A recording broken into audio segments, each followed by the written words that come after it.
that Pokemon?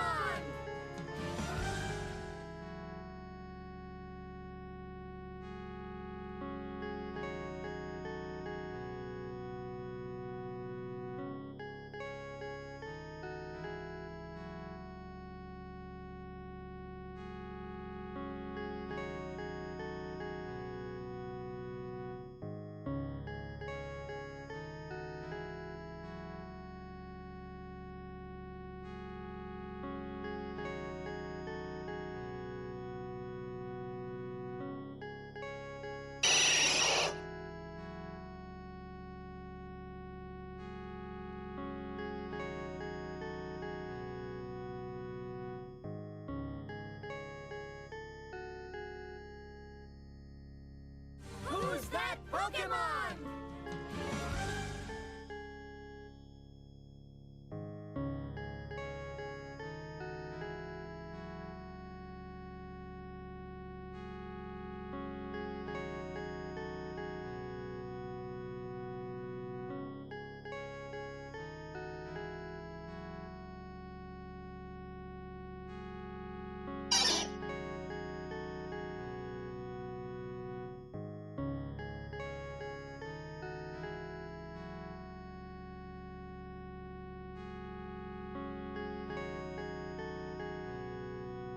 Who's that Pokemon?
Why, hello there, gamers. Let's make sure that this game isn't too loud. I literally just discovered this today, because of TikTok. Even though I just made a video on YouTube about how terrible TikTok is at the moment. Welcome everyone. Welcome Twitch chat, welcome YouTube chat. Hope you are all doing well. This is a Resident Evil 8, which is like one of the only Resident Evils that I have not played yet. I haven't played 8. I have not... Thank you for the resub. I appreciate it, Sophia. I have not played like the side ones like Code Veronica, but I plan to play 8 eventually. 8's just really scary. I thought 7 was gonna be scary, but it wasn't as bad. It was a little scary, but I discovered that this is a sapphic, meaning WLW, Women Love Women, Resident Evil 8 dating sim. I vaguely know the characters of 8. So this will be a fun ride that I don't know the characters. When I saw Resident Evil dating sim, I thought it was gonna be like all of the Resident Evil women, like Claire, Jill, Sherry, like the ones I'm familiar with. But no, these are purely Resident Evil 8. For the first... Oh yes, Lady D is in this. I have the link to the game in the description on my YouTube stream. And I'll link it in my Twitch VOD as well. But I will read out the description for this because it's on itch.io. It's free, by the way. It's very free. So I would say if you want to play it, support the person who made that. Attend the prestigious Miranda's all-girls university hidden away in Romania. Choose to pursue the arts to follow your academic career or to slack off with your friends. Along the way, face challenges, solve mysteries, and try to stay alive as it becomes apparent that there is more to the school than meets the eye. Perhaps even find love in the chaos. Now, the possible romantic interests in this game are, I'm going to butcher these names, Alcina, who's the resident heartthrob, Bella, the resident workaholic, Cassandra, the resident diva, Daniela, the resident romantic, Donna, the resident recluse, Angie, the resident party animal, and President Miranda, the resident head mistress. And President Miranda is, of course, Lady D. I'm pretty sure. I think. Right? No. Is she? I don't remember. Or oh wait, no, doesn't she have like a different name? Well, we'll figure out someone to romance. That's what we'll do. For my first playthrough, I will just pick the choices that I would personally pick. I'm not going to go after anyone's specifics route because this is my first time playing it, so I don't even know how to achieve everybody's routes.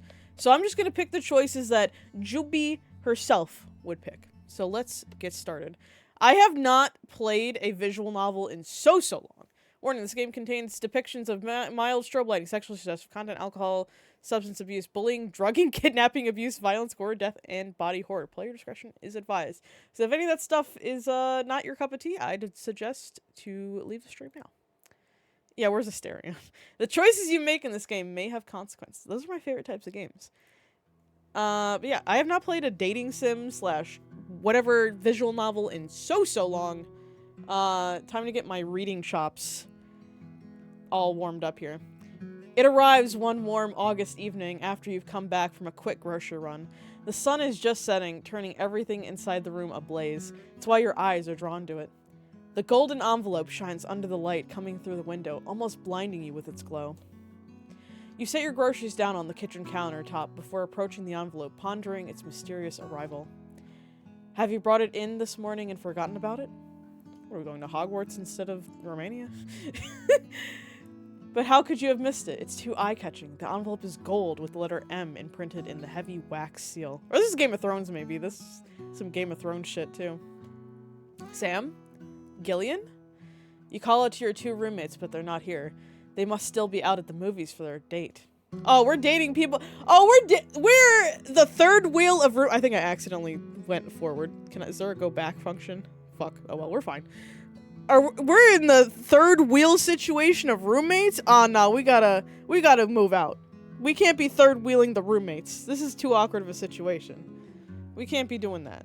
We cannot be doing that. Yeah, we don't need to be third wheeling. Miguel's watching the stream. For those who don't know, Miguel is Benter and Sophia's cat. He's going to be the official stream cat. We need to beg Jason for a Miguel emote. I'd say we tell Jason, please. Perhaps one of them saw the mail, a late delivery of the day, and took it in. The front of the letter contains your name and the address of where it came from. Imagine it just doxes me live on stream. It's like, here's your IP address. Exactly, we need Miguel emotes. Romania? Who could be sending you mail from Romania? You crack open the pretty seal, a bit of a pity you have to, but your curiosity wins out. Inside there seems to be an acceptance letter and a brochure. The acceptance letter is printed on heavy and expensive paper, scented with something floral. You can't place the scent, but it makes your eyes flutter closed momentarily. Oh, here comes my dyslexia coming out. I thought I could be all smooth with reading this, but I don't think that's going to happen. Exactly, I need to make Miguel and the Corgis, the official mascots of the Bad Games Jules channel before my clown debut. It feels familiar, almost like home. You don't know why it feels like that, but you open your eyes and push aside the thought as you skim the letter. Miranda's all-girls university would like to cordially invite you to be an incoming freshman in our school. Your eyes widen as you take in the contents of the letter and their implication. The school wants to offer you not only a position in their international school program, yeah, come run a school in Romania, international students program, but also a fully paid scholarship. This has to be a dream. What school would do that? You aren't even a traditional freshman. You had graduated high school and decided to take a gap year. Oh, take gap years. Damn, we are just delaying our education. I thought, oh, maybe one gap year. No. We're deciding gap years. Me as hell. Oh, I took a gap semester in my education, kind of. Not really, sort of. So, relatable, but gap years? Damn, girl. You had graduated high school and decided to take gap years before going to college. You wanted to travel the world, make some money, and take a break from education. Yeah, no. No way you're traveling the world and making money at the same time. That is virtually impossible. Traveling is expensive. Do we have a side hustle going on? We have to be running some illegal schemes here if we're making money and traveling. Like, are we an influencer? That would make sense if we're an influencer. Once you felt ready to go back to learning, you had sent out applications to schools, but none had offered you a good package. Good package? What?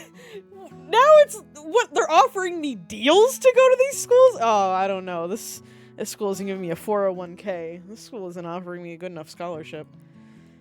So why is this university offering you so much? How do they know about you?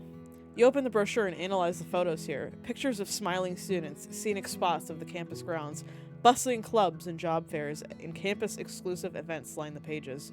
The programs and courses offered all seem so enticing as well. The school seems real. Imagine if it's a fake school. This is just a prank. And if this offer is too, then you'd be a fool to reject free education.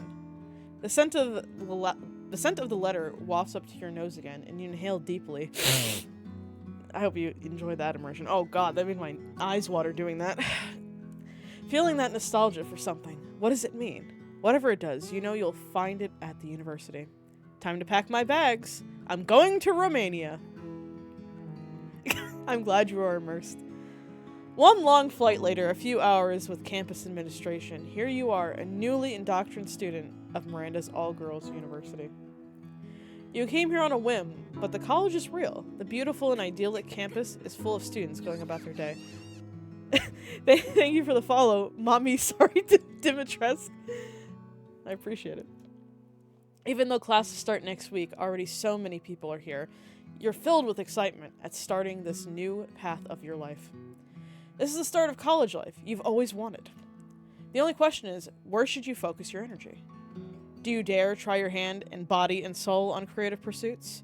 Do you forego your studies in favor of having fun, unforgettable experiences, making friends? Or do you want to give up your sleep and possibly your sanity in exchange for perfect grades? Ooh. Okay, personally, like I said, this is gonna be my personal choices here. I'd probably focus on my educational aspect here. But, okay. Personally, in college, I studied film. Never got a film degree, but I studied film. So we're gonna go art major here. The art major. The majority of students on this campus are enticed by this major. Some might even go so far as to call it the lifeblood of the university. But not all can handle it. Do you think you can succeed where countless others have failed before? Oh yeah, let's have the art majors unite. Hey, at least it's not an English major. That's kind of useless. Shout out all my English majors, am I right? If you're up for the enormous task, just remember that the arts demand blood, sweat, and sacrifice. And if you can't give a killer performance, it might be your last. Are you happy with this choice, or do you want to consider the other options?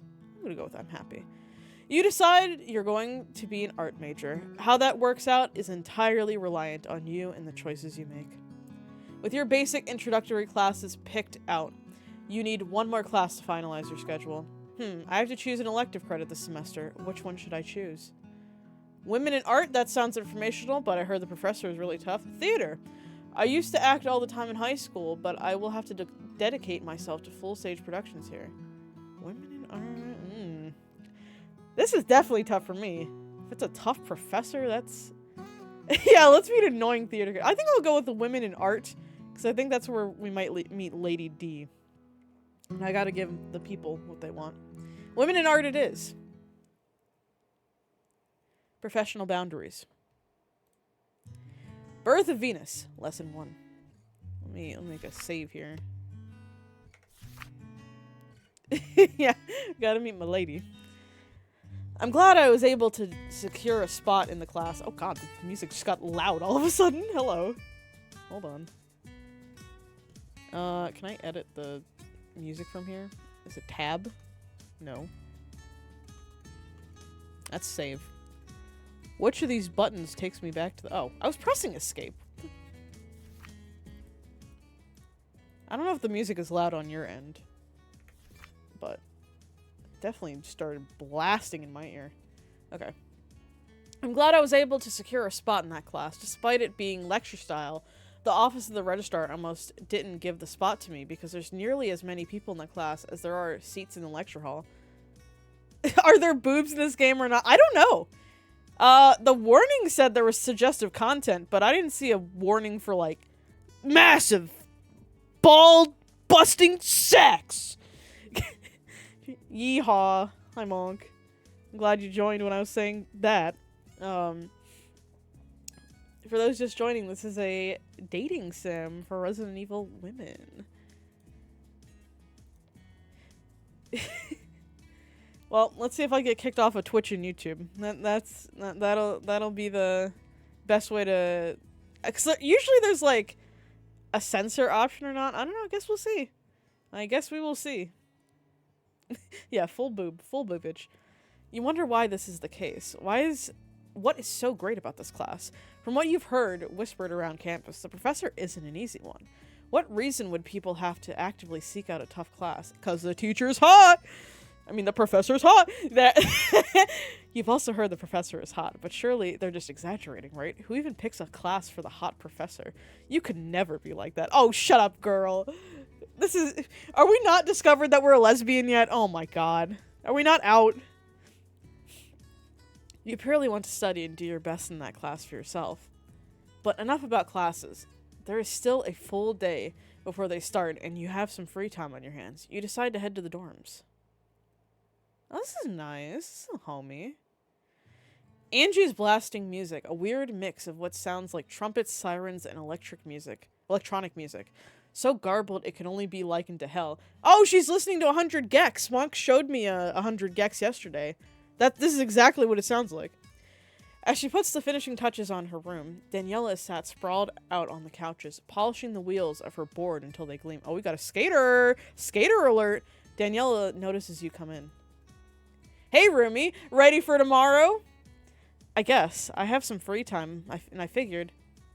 Angie whirls over in between the two of you, grabbing your hands and hers as she finishes your sentence. 100 Gex songs are perfect for TikTok users. You'd come drink with us? I don't know if I'm going to keep doing these voices, but I will try my best. She blasts her megawatt smile at you, and you squint your eyes against the brightness of it, and at her absurd statement. What? Drinking at the local town bar for good luck? How will having a hangover before class be good luck? You respond dryly, slipping your hands free from hers. Going out for a drink doesn't sound like a bad idea. We could do a toast to us being roommates and to starting a new school year.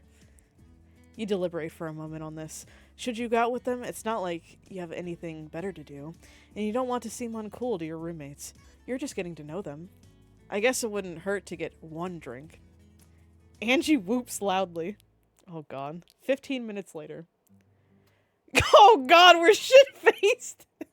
Typical BenterCon experience, am I right, chat? What happened to getting one drink? You can't help from asking as Angie sits in front of you at the table, slamming back another entire mug of beer. She finishes it, burps loud enough to wake the dead, and then tosses the empty mug over her shoulder where it shatters on the floor. Jesus Christ! I ain't going to have a singular drink. You watch, unimpressed at her deductive actions. Never agreed to just one. She hiccups, her words are slurring together. You glance over at Daniela, hoping for some support, but there is none to be found here. Daniela is swaying in her seat, singing "Kumbaya, my lord!" to her mug before raising it to her lips and drinking half of the beer in one go. Your own beer sits 3/4 full in front of you. Oh god, I wanted to talk about the Roadhog rework. Is the rework in the room with us? What rework? Yeah, rework. Rework my ass.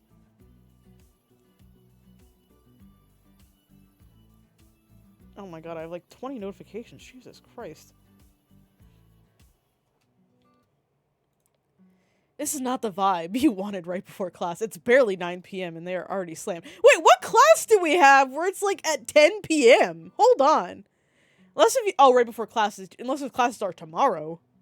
Then okay, yeah, that's more understandable. I thought she meant like we were drinking before like legitimately going to class.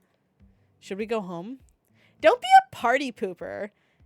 Angie presses a finger to your mouth before you can open it to argue the benefits of going home. Then she raises her hand and loudly calls out for the bartender to come bring more drinks. He dutifully brings a tray of shots. 6 shots, in fact. She nudges one into your fingers. To roommates! Daniela grabs one of her own, nearly sloshing the liquid out of it. To roommates! We've been toasting roommates this entire night. You grumble. Pick up your glass. Fine. You sigh out and snatch it up. You clink your glass against theirs and then swallow it back. It burns a path down your throat. Ugh, gross. Not Ed coming in saying, what did normal boots do now? Just search up the completionist. Just search up some ordinary gamers and the completionist. Basically, allegedly, Gerard's charity has been keeping the money and not donating any of it from his 10 years of collecting money for charity. You're good, Monk. Thank you for the lurk. Another one! Another drink? Welcome to the stream. Pretend third or... You know what? I mean, personally, if it was me, I'd say no. If I drink any more, I'll throw up. Don't do that. I'm not good with that kind of stuff. Oh, she has heterochromia. That's cute. She takes your shot for you. The alcohol catches up to you much more quickly than you'd expect and find yourself agreeing to shots with Angie. Soon the trio of you are giggling around the table about who knows what. You don't care because you're smiling so hard your cheeks hurt. Yeah, looking back, when do I need to go back and play the Normal Boots visual novel just for funsies at this point?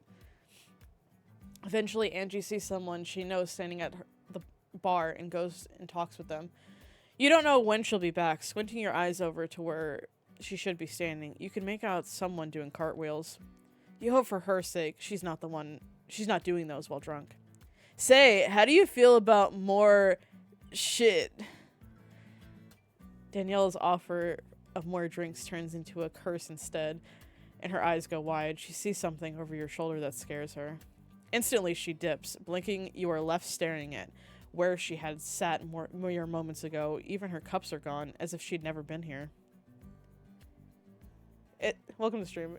It's probably still out there somewhere. I don't remember if it was like an itch game like this is, or if it was... I don't think it was on Steam. Should you be concerned? You turned around to see what had her so scared and craned your neck up and up even higher to fully take in the sight before you. Oh, there she is, Sophia! A tall woman who you've never seen before striding over to your table. She's wearing a coat with fur on the collar and does nothing to hide her curves or the swell of her chest. A black hat sits jaunty on her head. The night dark curls of her hair frame her face just right. I did not mean to just snort. I thought I was muted. I am so sorry. That was gross. Just flew up and died. Oh, I'm just congested. Eesh. Why is that bartender just staring at me like this, though? As she nears you, you have to crane your head back more and more just to keep staring at her beautiful face, except you overextend yourself. She only manages to open her mouth before you lean too far back in your chair with a complete lack of coordination in your body due to the alcohol. Manage to slip out of your seat and hit the back of your head on the edge of the tabletop before you flop into the dirty floor. Damn, I just got a concussion, bro. Embarrassingly, this is enough to knock you out. Yeah, no shit, I would probably have a concussion. You wake up, groaning quietly to yourself. Your head throbs in the back from where you had hit it, and it throbs in the front from all the drinking. Great. Just great. And to top matters off, you have no idea where you are. Certainly not the dorms. The bed you are lying in is way too big and fancy to belong to a college dorm room. Have you been kidnapped? Panic courses through your veins, and you jump out of bed. You regret doing that because a second later your head feels like it's going to split in two. You grab at it and hold onto the bedpost to steady yourself. When you feel alright to move again, you take a look at the room. Yep, clearly not a dorm room. The furniture here looks antique, and the vases and paintings on the wall look like they cost thousands. Best be careful not to step into any of them by accident. Oh god. Just start bumping into the windows and accidentally fall out of this one right here. You reach the door and turn the knob, only to find yourself in an even more expensive looking hallway. You recognize half the paintings from your art history books. Are they all originals? Where the hell are you? A low voice, dripping with sultry tones, speaks up behind you. I see you're awake. You took quite a nasty hit. I know, this is the voice acting experience that you guys have all been praying for. You turn around and crane your head up and up and up. The one from last night, what the hell is she doing here? Fret not, little one. I could not leave you in that hovel of an establishment. Mysterious, hot, tall lady. Love it. I had my personal doctor pay you a visit to make sure you'll be well. He left some medicine for you. I was coming to fetch you so you could take it. You're slack-jawed right now. So much is going on, your head is hurting too much to think properly. When are you cosplaying her, Sophia? I think I'll take you up on that offer. You just hope she hasn't done anything to the medicine, or that the medicine she's giving you isn't drugs. Well, I mean, medicine is kind of drugs. Riz her! She looks rich enough to casually give out cocaine as a housewarming gift! I mean, she's wearing an all-white suit. You follow behind her, accidentally becoming mesmerized in the way her hips sway in front of you. Oh, we're so gay. We're so down bad. So mesmerized, in fact, that you don't notice she has stopped until you bump right into her. Oh, for fuck's sake. Embarrassed, you pull away from her. She turns to glare down at you. Sorry. You squeak out, raising your hands above your head to prove you weren't trying to do that on purpose. You stare at her ass. You'd slap your cheeks to get a hold of yourself, but that would only make your head hurt more. You instead follow behind her, keeping a bigger distance this time. She leads you through the winding hallways of this place and down the stairs to a fancy-looking kitchen. The only modern room is in the mansion. Notice the bulge! What is this? No. It is outfitted with the latest technology. We have technology! And on the giant kitchen island, there's a full breakfast spread of the freshest fruit, crispiest bacon, and best fried eggs. Look, you can take your bacon, you can take your fried eggs. I do not want those. Complete with pancake stacks and more. You can't wait to eat. Hangover? You don't know her. The medicine the doctor prescribed, which is just pain meds, is on the table nearby. And you take 2 pills and swallow them with water. Despite your earlier hunger at seeing all the food, you know you're only a guest here. Excuse me. I had, like, something caught in my throat. She's done you a huge favor making sure you didn't spend the night on a bar floor. Speaking of nights on bar floors, where's Angie? Where had Daniela run off to? You're going to have a stern word with both of them. You can't believe they caused this mess to happen the day before classes. Oh, fuck! Classes! You snatch your phone out of your pocket, but find it's not there. Neither are your normal clothes. What happened to my shirt and jeans? I had the maids take it. You couldn't sleep in such filthy clothing. The clothing on you now is made of satin. The shirt feels soft and comfortable on your skin. Did she just have clothing your size laying around? That's not sus. Oh, wow, sorry. This is a lot to take in. It's not every day that some rando comes and helps you. She arches her brow. A rando? Random person. Where I'm from, there's a higher chance I would have woken up in a parking lot at a Denny's rather than a nice, comfortable bed. Hey, don't shit on the Denny's parking lot. She wants you so bad. Guys, I think she might like me. Who is this Dennis that he has people sleeping in his parking lot? Oh, hello, game? No, it's a reference. You know what? Never mind. Your original clothing will be returned to you after they are washed and pressed by the staff. When is that? I have somewhere to go, and I don't want to be late. It's 6 a.m, little one. You glance at the clock on the wall. Is it this early? Why does it feel so much later? You should stay and eat. I had the chef make this. Of course you'd have a personal chef. What doesn't this lady have? You had this entire meal made for me? Is it not satisfactory? Her brow furrows angrily. I'll fire the chef if it... You rush to speak before the poor man can lose his job. No, it's amazing. I never had someone go out of their way to do this for me. You don't even know me. I was raised to be the perfect hostess. Besides, you were in need. It would be rude of me to leave you like that. I did also want to ask you a question. You pause in the middle of piling food onto your plate. About what? A shadow crosses her face.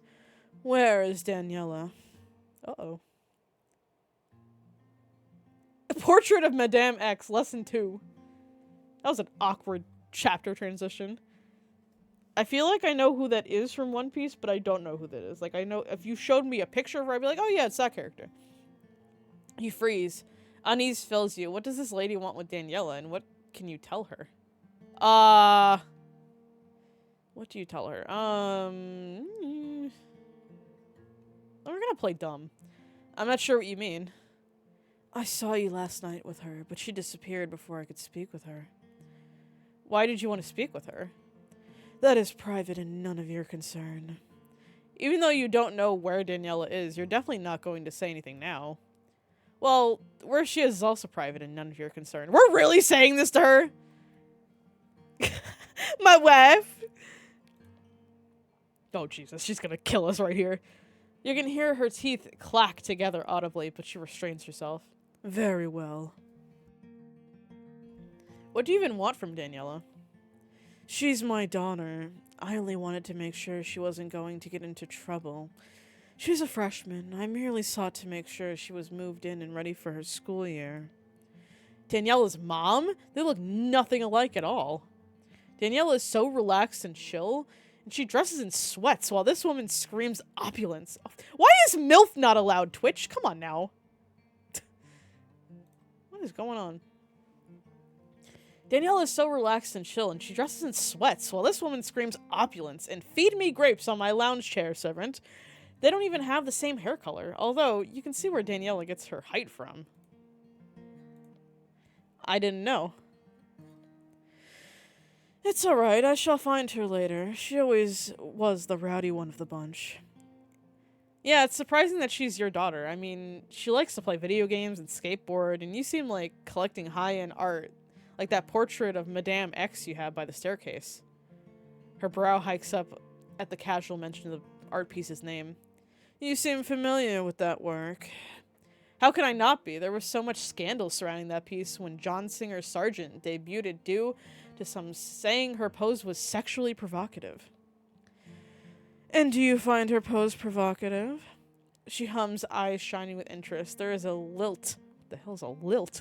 To her voice. You can't quite place the meaning of it. You chew on your croissant thoughtfully. It has been a long time since you found someone you can talk to about art. You have got to be risen me right now. Yes, you had friends who were artists, but they were more interested in creating art and hopping on the newest trends rather than studying the classics or painters of old. There was historical meaning in specific artistic techniques that could be learned from older artworks. There were pieces surrounded in drama, artists whose lives were plagued by horrible events, censorship of pieces that had already been painted. It was also intriguing. Not at all. I find her pose powerful, inviting, and mean to intrigue. Daniela's mom smiles. I see you have an eye for women. Oh god, her gaydar's going off. I'm an artist. I have to appreciate the form. If I don't, how can I create anything? No, dear, that's not what I meant. Come with me. I'd like to get your opinion on another painting I have. An original, just like the Madame X one. Naturally, I would never settle for replicas. You snag a muffin. Jesus Christ, how much food am I taking? You snag a muffin to take with you and follow Daniela's mom deeper into the house. What was meant to be a brief showing of one artwork turns into showing you another piece and another. This is a whole museum tour, bro. And she has so much to say about each piece. She is extremely knowledgeable about each topic, and you even learned a few things about her from the pieces. Your enthusiasm and questions endear you to her. For she makes a comment at the end of your 1 hour tour. 1 hour? My god! I must say, you are adorable. Your eyes bulge at this. She thinks you're cute? Next to her statuesque figure, you don't feel like you could compare to her in any way, much less cute. What can you even say to this? Should you compliment her back? but telling her she is beautiful doesn't seem very flattering. Surely she must know this and have thousands of people telling her this. Yet thanking her for the compliment is a bit too dry. Your heart is pounding in your chest. Oh god, look at this gay panic in real time. She's like, okay, but if I compliment her, this could happen, and oh, what do I do? Boing! My eyes are popping. What should you say? She's looking at you. And even though only a few seconds have passed since her uttering that phrase, you feel like it's been too long. Think, you scold yourself, panicking. You decide you want to tell her how you've enjoyed your stay at the mansion, despite the fact she kind of kidnapped you and brought you here, when she speaks again. I made the right choice picking up the bar as Stray. Oh god. Did she just call you a stray? Stray? I'll be anything you want, Mamacita! A roach, a piece of gum, the stone under your heel, just name it. Oh my god. You know, we're gonna go with the second choice for funsies. You ramble on, and Daniela's mom's awkward sounding cough stops you before you can embarrass yourself anymore. Duly noted, my dear. Maybe keep it to yourself. It was just a joke. It's joke! You try to play it off, but it seems like she's not convinced. Somewhere the grandfather clock rings, and you're alerted to the fact that so much time has already passed. I have to go. I don't want to be late for my first class of the semester. Fret not, I'll have my chauffeur drive you. That is a relief. You won't have to worry about public transport. She leads you to the entrance hall, which is as grand as every other part in the building. Outside, the car is waiting for you, as is the maid with your old clothes folded neatly into a bag. Yeah, she wants me for real, though. Thank you for everything. Really, I would have been in so much worse shape if not for you. You can repay me some other time, sweetling. Oh, she's so down bad for me, guys. Look at this. I am such the Rizzler over here. She holds out her hand and you take it to shake. Her fingers are so long and limber, and her hand is warm and soft, and oh, she's saying something. You refocus your attention on her. My name's Alcina. Pleasure to meet you. You hastily mumble your name in return, then notice she hasn't retracted her hand yet. You glance up at her and notice she's waiting on something. Oh, God! Lick? Oh, no. Fuck it, let's kiss the back of her hand. You lift her hand to your mouth, brushing your lips gently across her skin. She makes a noise of approval. Intelligent and well-mannered. I think we're off to a great start, dear. God, I've turned into what my choices would be and what the Rizzler Juby's choices would be. You walk towards the black waiting car. As the car drives away, you watch from the back seat as she closes the door and the mansion gets smaller and smaller. I'm about to rizz her and her daughters up. Just you wait, chat. You never expected a night out for drinks to go this way, but it has. Meeting Alcina has made you feel tingly in a good way. You want to know more about her, as she is entirely captivating, and you've never fallen head over heels for anyone before, quite literally. The fact she is Daniela's mom makes things a bit awkward, but surely nothing more is going to happen. Alcina sees you as a friend, most likely, no matter how deeply you've become entranced by her. She is impressive from what little you've seen and known of her. How could you not be taken with her? Her height, dear God. And her hands. You can imagine them being put to good use everywhere on your... The chauffeur makes the announcement that you've arrived at campus. You jerk from your thoughts, wiping the drool that has crept down your chin. Girl, get a hold of yourself. Let me do a save. You grab your stuff and head back down to your dorm. You have about a half hour to get ready before class. You need a quick shower and change your clothes. Then you have to pack your book bag. You rush into your dorm and find that Angie is snoring loudly from her bed and Danielle is packing her bag. You! Daniela jolts when you loudly shout at her.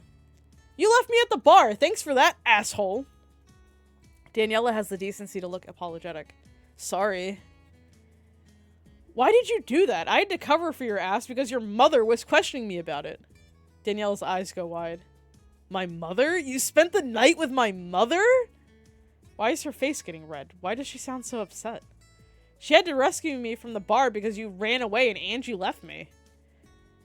You're being loud right now, but even that isn't enough to wake Angie up. She keeps on snoring louder to match the rising volume of your voice. Daniela seems to calm down a bit at this. And she didn't invite you over for wine or anything. Why does it matter? Daniela let out a groan. She covers her face, embarrassed. She did, didn't she? Giving her the nice masculine voice. She just told me I owe her for saving me, which is a fair trade. I told my mom to stop trying to befriend my friends.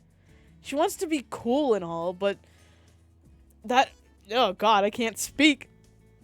She wants to be cool and all that so she can make sure everyone I hang out with is a decent person and won't do me harm. But it's just getting in the way of my friendships.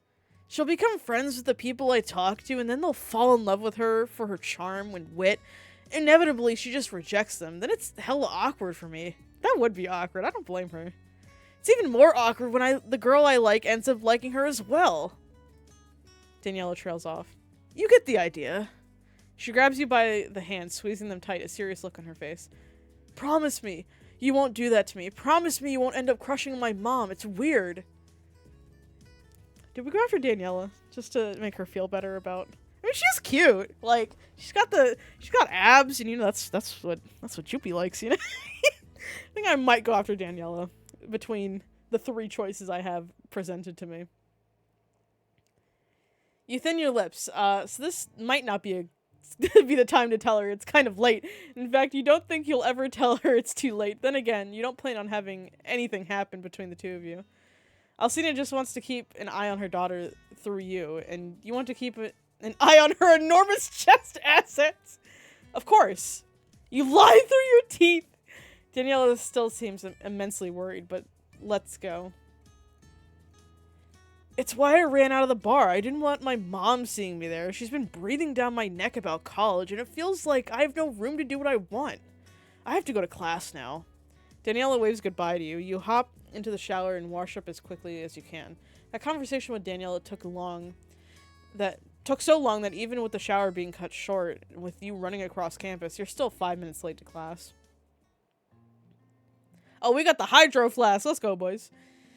You stumble into class, almost tripping over your feet. You barely manage to save yourself from face planting into the floor. Oh, okay, I'm guessing. Okay, I was like, who is this before I decided on voice? I see someone has 2 left feet. Did they prevent you from getting to my class on time? Your brain recognizes that voice as you direct your eyes to where the board is. The truth of the matter is only compounded. The woman who rescued from the bar is your woman and art professor, Alcina Dimitrescu. Self-portrait as the allegory of painting, lesson 3. Am I already locked into the Lady D route? I'm kind of interested to see. I don't know how many chapters are in this. Either. Alcina looks as well put together as she did this morning, which feels like it had occurred over a century ago. Her hair is coiffed perfectly at chin level, a few strands swooping over her right eye. She's everywhere, incredible. You stare dumbly at her. If she recognizes you or is horrified by the situation, you can read on it on her face. You can't read on her face. Well, are you going to stand there all day with your mouth open, catching flies, or are you going to take a seat and stop distracting my class? There's a scatter of laughter coming from the 200 plus students already seated. You shrink in embarrassment. I went to a small college. We had maybe 30 people in a classroom at a time. I never went to a big college where it was like legitimate lecture halls. Like, I had class sizes of like 10 sometimes at my school. It felt like more of like a high school than a college as you see in like college movies. Alcina turns to them, annoyance in her gaze. What are you all laughing about? Her stern voice shuts them all up. You trudge up the stairs and take an empty seat all the way in the back. Alcina begins her lecture by going over the syllabus and what will be expected of the class before going into an introduction on women in art. It is dead silent, no one even daring to whisper while she speaks. You catch a few students looking at her dreamily and sigh under your breath. Seems you're not the only one who has the hots for her. But coming into this class had been like someone dumping a cold bucket of water all over you. Not only is Alcina Daniela's mom, and Daniela has begged and warned you to stay away, she is your professor. You are absolutely not going to get involved. You spend the entire class resolving yourself to this fact and trying to get over your crush. Easier said than done, as you can't help but appreciate how powerful Alcina looks, standing at the podium in front of the class. She commands everyone's attention, the passion with which she speaks, the confidence which she carries herself. You shake your head and try to focus on the lesson. When class is finally over, you slip through the students, hoping to get out unnoticed. A word after class. You freeze. Damn it, so close to the exit. You wait for her by the door, watching ruefully as other students get to leave. A few loiter behind to try to speak with her, and she humors their questions, but it's clear she wants to leave. When at last you dismiss the last student, she turns to you. Do you have class after this? No. Walk with me. I'd like to talk. You gulp at this, comply with her order. The two of you walk across campus. What do you say to her? Is there anything you can say? Before you can start a conversation, she speaks. How is Daniela? Her tone is softer here, like it had been this morning. You feel relieved to hear that. You had been worried she would be upset with you. Good. Alcina lets out a weary sigh. I'm relieved she made it back from the bar safely. Honestly, what was she thinking, bolting like that? I understand that it must be very embarrassing for her to have her mother working at the same school she attends, but my other daughters don't seem to mind. They're also on campus? Yes, Bella is a junior and my eldest. She leads the student council. She works closely with Miranda, the president of the university, to make this campus a better place. Cassandra is a sophomore and the middle child. She stars in the campus theater shows, and when she graduates, I intend to have her playing in my theaters on Broadway, too. You gasp at this fact, though it shouldn't surprise you by now. You own theaters? Alcina laughs, and it is rich and velvety. Of course! The arts are very important to me. And what of Daniela? Alcina frowns at this, thinking over her words. She's the youngest. She hasn't specialized in anything yet, or shown much interest in things other than video games, or skating, or hanging out with those good-for-nothing losers. Alcina smiles apologetically. Not you, my dear. I mean those people she meets that motivate her to goof off and not pay attention to her studies. I'm sure Danielle will find something she likes. You feel the need to protect your roommate. Alcina is demanding of everyone, it seems. I hope so, too. It worries me that she might have lost the Dimitrescu touch. Dimitrescu touch? Alcina elaborates graciously. Cassandra is stellar at acting, and she can sing, dance, and play music. She's mastered a majority of the arts and captivated the hearts of many, not to mention captured several awards for her performances. Bella is sharply focused on her academics, especially towards literature, and runs several successful projects when she's not busy volunteering for the community. She has more than a dozen scholarships to her name, and her grades cannot be beat. There's a clear pride in Alcina's voice as she speaks of her daughters. I myself sing, dance, act, and sculpt. At this, her expression droops. As for Daniela, I'm not sure what her strengths are. She doesn't seem motivated to do anything. She picked up guitar once, and she's decent at it, but she refuses to do anything else. Oh my god. You're pretty sure you've heard more than you needed to know. It sounds like Daniela has a lot of pressure on her shoulders. Who wouldn't want to give up if her sisters were successful like this? Wow, this sounds familiar to me, personally. She just needs some time to come into her own. Everyone matures or finds success at their own pace. Alcina mulls this over before nodding her head. You've put it wisely, dear. I feel more reassured for the time being. Do please keep an eye on her if you can. I don't want to be a bother, therefore I will stay away from her on campus. What do you say? Of course. You nod your head yes. I'll do it if it makes you feel better, knowing what she's doing every second of the day. That's not what I meant. I meant I'd, look out for her as a friend. I'm not asking you to spy on her, merely to alert me if anything untoward happens. She hands over her business card. It has her number on it, gilded gold letters on a white background. Is that a hint of her perfume on it? It smells rich and heady, a touch masculine. You inhale sharply, forgetting where you are momentarily, before panically holding in your breath and pocketing the card. Oh god, I'm guessing I can change it. I'm guessing Daniela's gonna find the card in her pocket or something. She's like, what the fuck are you doing? She arches a brow at you but does not comment. Take care, I'll talk with you later. She hurries away and let out your breath. She hurries away and you let out the breath you were holding. Your heart is racing in your chest. Alcina gave you her phone number on a business card, because of course she would. You're torn between being elated and horrified. You promised Daniela you wouldn't interact with her mom, yet here you are with Alcina's personal number. You decide you need a moment to compromise yourself. You stop over at the cafe. What do you order to drink? Ice water with whipped cream? That sounds disgusting, bro. I don't drink tea and I don't drink espresso, but like what? You know what? Fuck it. We're gonna be a weirdo. What do you want to eat? Muffin, cookie, a small sandwich. Give me a cookie on top of this sugar diabetes water. Is that Patrick meme in the background? I'm glad we both picked that up. We'll go cookie. You wait in line. The barista named Elena takes your order. Before you can pay for it, someone swoops in and hands their black card over. Elena takes it, looking unimpressed as she swipes. Oh, hello. You turn back to see who's done it. Brown-haired woman with a wide smile on her face standing behind you. It's on me. Thanks. Sorry, who are you? The woman takes her card back, and you both step out of line to let others order as you wait for your order to go through. I'm Cassandra. You're rooming with my younger sister. This must be Alcina Dimitrescu, the golden middle child. Oh, I've heard so much about you from your mother. Blurts out from your mouth before you can stop it. Cassandra's eyes go wide. My mother? Oh, God. Yeah, I wouldn't have said that either. Was that not a good thing to say? Thankfully, your name is called out, and you hurry over to the barista. Yeah, do we really need a barista to put whipped cream on top of our ice water?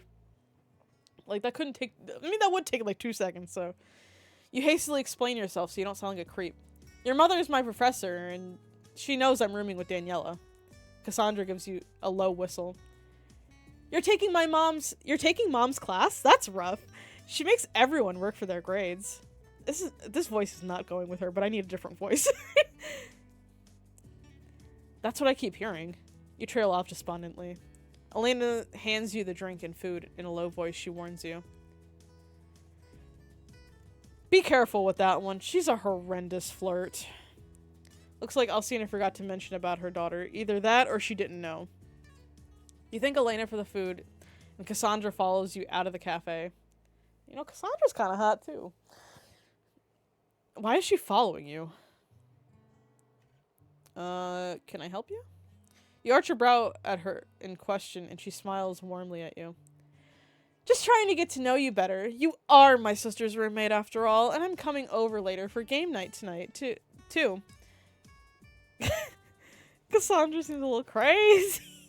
Perhaps. Look at the hearts, dude. Game night. This is the first you've heard of that. I was hoping you would be more relaxed than Angie's. She once tried to bite my fingers off, and not in the way I like. Angie a little kinky, huh? She winks at you. Is she trying to hit on you already? No wonder Angie's teeth came out to play. Can we talk later? I have an evening class I need to get to.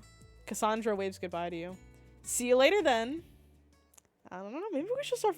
There's another Patrick. Patrick. How many Patricks are in this game, bro? You manage to sit through the other 2 classes of your day with no issues before you head out to the dining hall to eat. 7 p.m. finds you back in your dorm, and you head to your room and close the door. Then you lean on and exhale. Today has been quite the day. What should you do? Women in art is an interesting class, but do you think you can withstand an entire semester of that class with Alcina at the helm? Drop out or continue. Ooh, drop out would be an interesting option for Daniela. But I mean, I'm interested in the art class though. What? Oh, I'm gonna save it here for a different.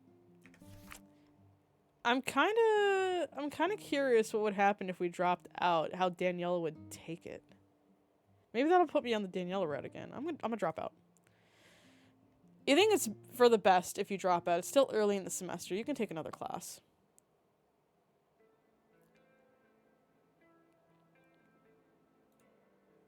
Oh? What? That's it? Okay, hold on. Well, let me go back to the other one then. Continue. Good thing I saved there. Bro. Damn, what an ending. No, of course you won't drop out. Yeah, pranked. You're not going to give up that easily. So what if your new professor is someone you're kind of crushing on, but who is also your roommate's mom? Where could things go wrong? Olympia, lesson 4. The game that you were not aware of starts at 9 p.m. Snacks, drinks, and games are all set up. Ooh, who's this on the right? This game has a lot of hot women, I must say. Doesn't help that I'm very congested and my throat is feeling weird. This is what happens when I'm around hot women, I guess. Each person bring their own. Angie is mixing drinks and Daniela is setting up the right music for this evening. This leaves you with Cassandra and Bella standing around, waiting for Daniela and Angie to rejoin. Daniela's 2 older sisters are intimidating. I like intimidating. Cassandra is a good head taller than you, but her sister towers over you and her both. Cassandra seems to have this natural magnetism around her, her relaxed posture oozing with confidence. Bella stands up more upright, back held ramrod straight, and dour expression on her statuesque face. In comparison, Daniela is a golden retriever in human form, cute, cuddly, and harmless. Cassandra keeps giving you flirty little smiles while Bella glares at you the entire time you stutter through a conversation with them. So, how's school so far? Not challenging enough. Okay, then. I'm excited to meet all the lovely students that have come to campus. Cassandra winks again at you, and you feel your cheeks flush uncomfortably. Uncomfortably? I'm very comfortable with my cheeks being flushed. Bella scowls at Cassandra. Must you do that? It makes my stomach turn. Cassandra pulls a face as she mocks her sister. Sorry that not all of us can be heartless bitches. Jesus Christ. Bella grits her teeth. This seems to be a point that sets her off greatly. If you want to make it a goal to pick up every last STD known to the human race, go ahead. Oh, I'm risen up every character in this game. You bet your ass. Oops. I was trying to press the continue button, not change my DPI on my mouse. Now Cassandra looks similarly incised. She opens her mouth to respond, but Daniela has finished setting up the music and sidles up to you. Rumi! These are my older sisters. Cassandra, who's the campus theater star, and Bella, who runs the student council. You already know that about them from Daniela's mom, but you won't mention that you've talked with Alcina again. You don't want to worry Daniela. It's nice to meet them. Drinks are ready! Angie announces from the kitchenette, and you gratefully hurry over. The concoction she's made smells and tastes great, and you gulp down a few sips. Angie scowls when she has to hand hers over to Cassandra. I'm keeping my eyes on you. I know it'll be hard to take them off me. Oh, Jesus Christ. She smiles at Angie, and Angie scowls harder. You sense a history between these two. What had happened last time they interacted?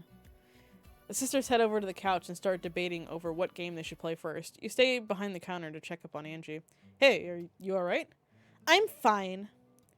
Do you press her? Oh, I'm gonna leave the conversation alone. Okay. You and Angie head over to the table to join the game of Uno. Uno! Hold on. If I need to play the... I will play my own channel points for this. Oh god, it's tripling! Okay. I didn't think it would triple. I'm gonna just let that play while I get a sip of water. Oldest Xbox known to I put mine on day one, you fucking dastard. No, you don't. Jesus Christ, it's a quadrupling? You fucking bastard. I don't have it, you fucking... You have Uno! You fucking bitch! Help! Go to the arcade and you'll be able to sell them! Help, bruh! You dumb motherfucker! You fucking card game! How many times is it doubling? Uno, motherfucker. Go to the arcade and you'll be able to Oh sell my them god! for free, you dumb motherfucker! What is happening? Card game! It's like crashing, bruh! I don't even know what happened there. Okay, back to the game, sorry. The game night goes on for a bit. You cycle through several games, laughing and screaming and having a good time. The drinks get drunk, and by the end, your head feels light, and you have a goofy smile plastered on your face. Even stoic Bella seems to have loosened up a bit, though she has refused to drink a drop of alcohol the entire night. I'll take her back. Bella stands up, holding onto Cassandra, who is red-cheeked and grinning widely. If I don't, she might accidentally fall into someone's bed and cause more heartbreak in the morning. No, I won't, silly. I have my own bed. She slurs her words and pokes Bella in the cheek affectionately. You might not, but let's not forget about the dozens of fans you have, or all of your ex-girlfriends, or those awful stands that creep around campus searching for you. They might see this as a chance to get some blackmail on you. Cassandra grins. You do care about me, sissy. Yeah, BTS stands. Call me that again, and I will revoke your credit card privileges. Bella bids the three of you goodnight and heads out with Cassandra. You help Danielle and Angie clean up the apartment. When all is done, you head to bed, but you don't go to sleep yet. It's now 12 a.m. and a bit tipsy from game night. You pull out the business card Alcina gave you. You glance at the number before carefully inputting the numbers into your phone. What do you call on your phone? What the Is this seriously? Okay. What the hell, bruh? I'm just putting Professor Alcina. Yes, Professor Alcina, because she is your professor, and you will be fucking professional, damn it. You stare at her contact on your phone, and stupidly decide to text her. Oh, Jesus. I'm gonna keep this professional. Thank you for giving me your number. As soon as you send the text, you bury your face into your pillow. Why had you done that? It was too late to text anyone. Even if you wanted to, you shouldn't be doing this drunk. Just as you're thinking of a way to apologize to text to her for doing this, you hear a ping. Boo! Negative ring! You up. Don't worry, I'll play more routes of this. This won't be my only playthrough of this. Oh my god. And Benter, if you want to play the game, it is free. Your head rockets up and you stare at your phone in your hand. You didn't expect her to text back. It's late and it's a school night. She seems the type to go to bed early with a full face mask on and curlers in her hair while falling asleep on her expensive sheets while listening to her white noise machine. Yet, a text message from her stares right back in the face. You're welcome, dear. It's quite late. Make sure you get some rest before tomorrow's class. Oh, okay. You toss your phone under the nightstand and decide to get some sleep. The rest of this week passes amiably. You attend class, trying not to drool over your women in art professor, and join a few clubs to make some new friends. You end up joining an art club, and one of your newer projects includes painting a mural for the school. Brainstorming ideas for it takes some time, but eventually the club settles on an idea. What idea is that? Funny and silly, provocative and powerful, and meaningful and powerful. Let's do fun and silly. Why not? You decide to draw the confused lady with the triangle meme caption college students trying to figure out what their next test grade needs to be to raise their average from a 55 to a 90. The project will take several days to come together. You've been nominated to be the artist in charge of the mural, and along with a few other members, and begin the laborious process of taking the sketches of the mural and making them into a real piece. A few students stop and stare as you complete the piece, cheering you and the club on. You barely pay them any mind, nodding at them quickly to acknowledge them before moving on. You want to get this done before it rains on the weekend. You're so focused, you don't know who is approaching you from behind until her sultry voice comments on your... Oh, Jesus Christ. That's an interesting mural you're working on. She startles you so badly you almost faceplant into said mural and ruin all the hard work. You hastily rise to your feet, praying that your face is not blushing right now. Thanks, but it's not all my work. The club's all working on it together. I only see you here today. I figured I'd add some extra touches to it since I had the time. Normally the art club works on this together. You're a real go-getter and a perfectionist. She hums thoughtfully. You flush at her praise. I wasn't aware that you were quite the artiste. I like to draw from time to time. It's more of a hobby than anything else. Do you happen to have an art portfolio? I have some art I brought with me, but it's not a portfolio. That will do. May I see it? She wants to see your art, but why? It's in my room. I'll have to go fetch it. Can you do this today? I'll be in my office waiting if so. You nod your head. Sure, is there any reason why you'd like to see my art? We'll discuss this in my office. With that, she leaves you behind. You clean up your art supplies and dash back to the dorms. You can't let her down. You have to bring her your best art samples. You rifle through the mess under your bed and pull out some pieces you're proud of. Then you rush back to meet with Alcina in her office. Mona Lisa, Lesson 5. You knock on the door to Alcina's office before stepping inside. The room is dark, the curtains drawn. The only light source coming from an old lamp on the desk. Look at this mug, bro. The walls are lined with bookshelves crammed with old and new tomes and various knickknacks like animal figurines or trees made of amber.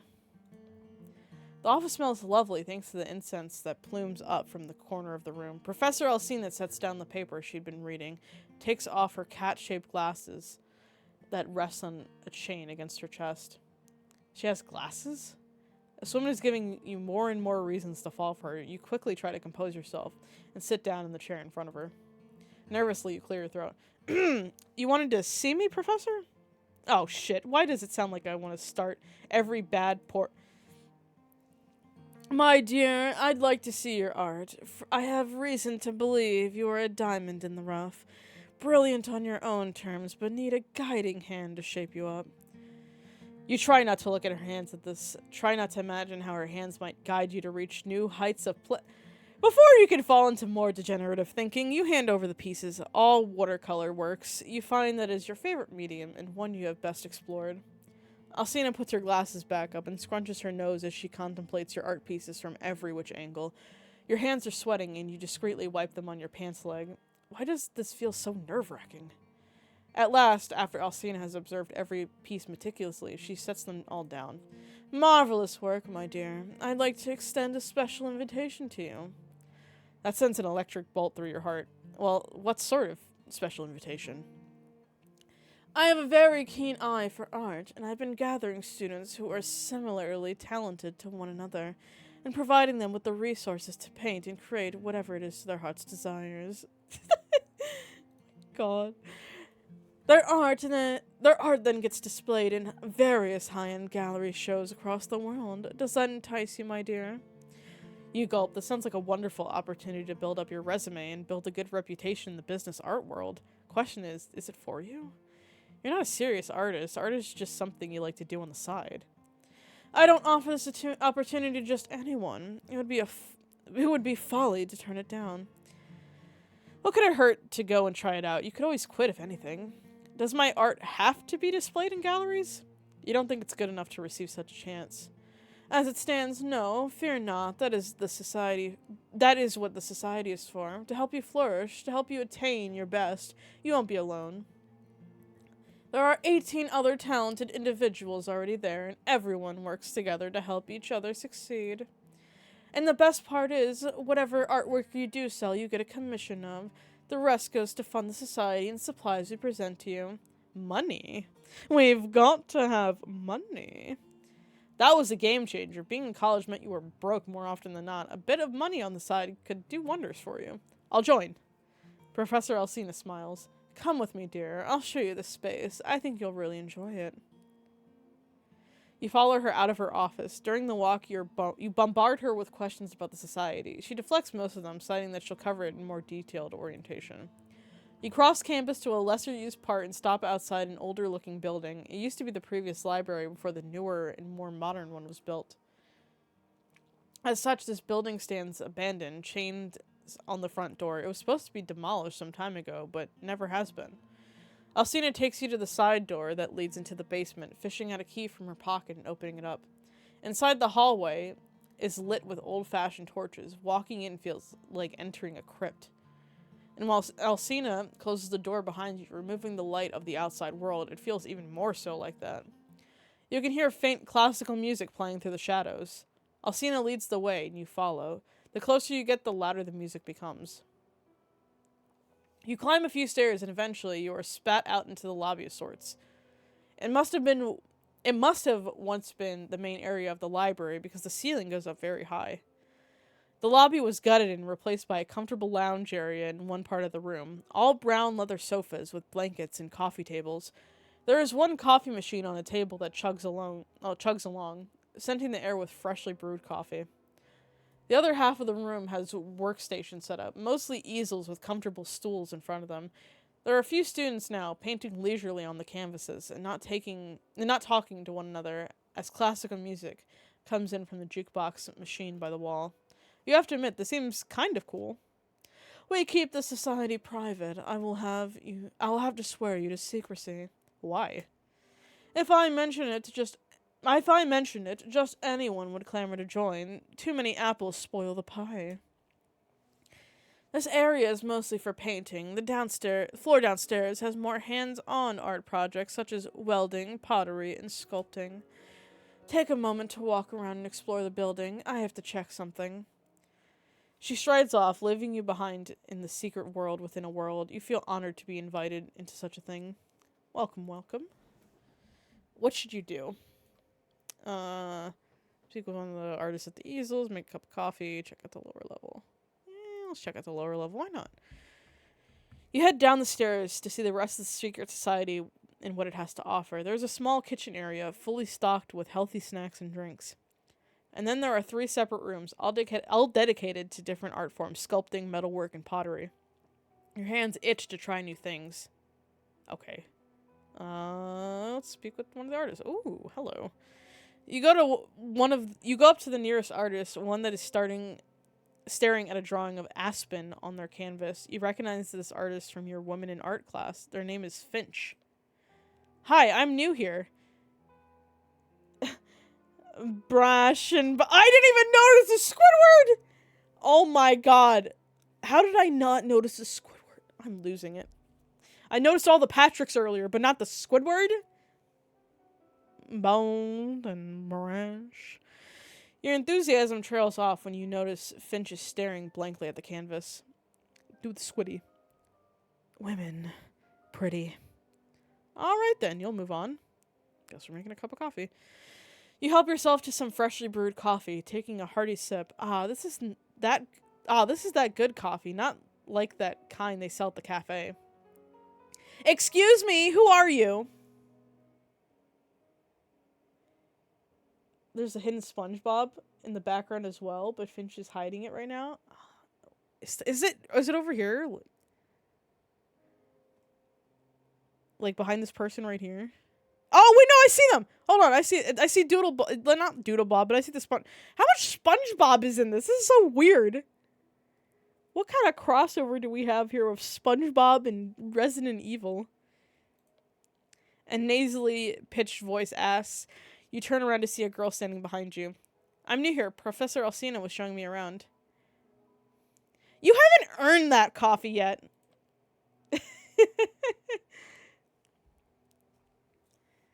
I do like all the cute little references though, especially like the meme.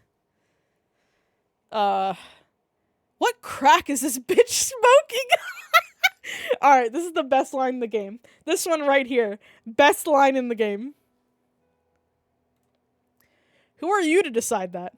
I'm Ioana, the star artist of Alcina's Umbrella Society.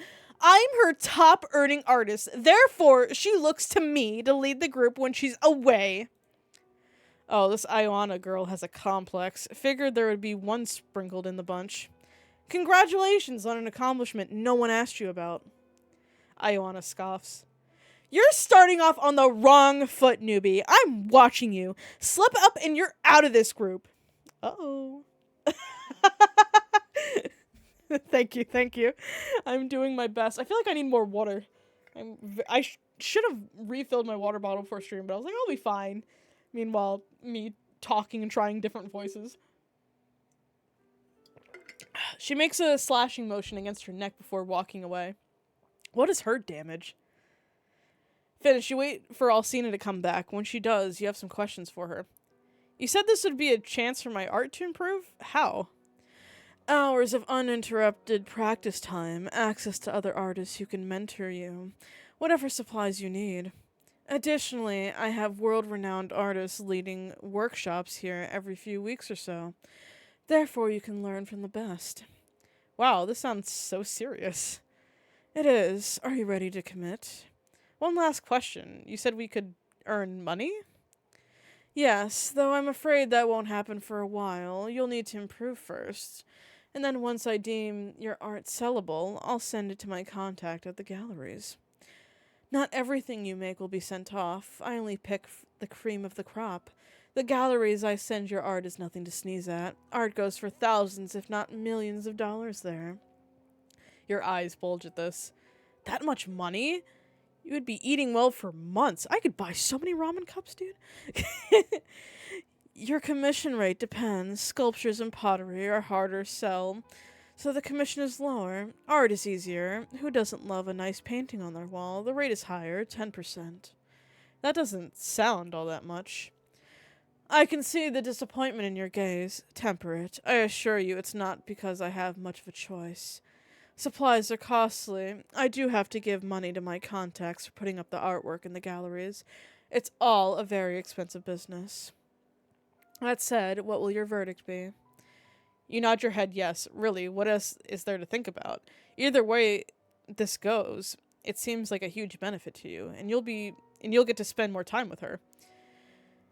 You know you promised Daniela you wouldn't, but Alcina's magnetic. There's a charm to her that she oozes that you need access to. Or else you'll die of thirst. What a poetic way to say that I'm thirsty and down bad. I'm in.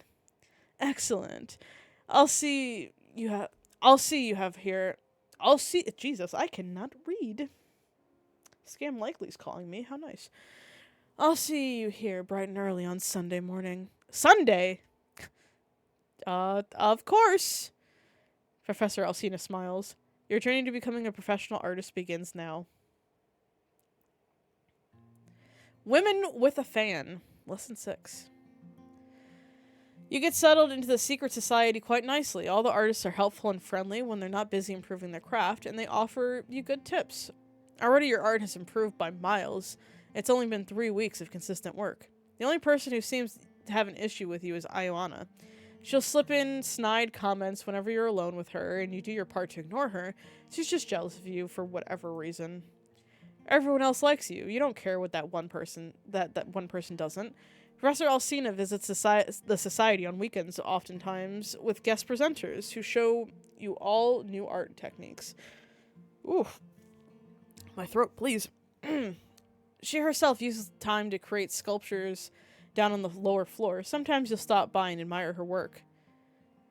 The way that she is into her craft makes it seem like the outside world ceases to exist. Her hands are magic, and the marble is clay in her hands.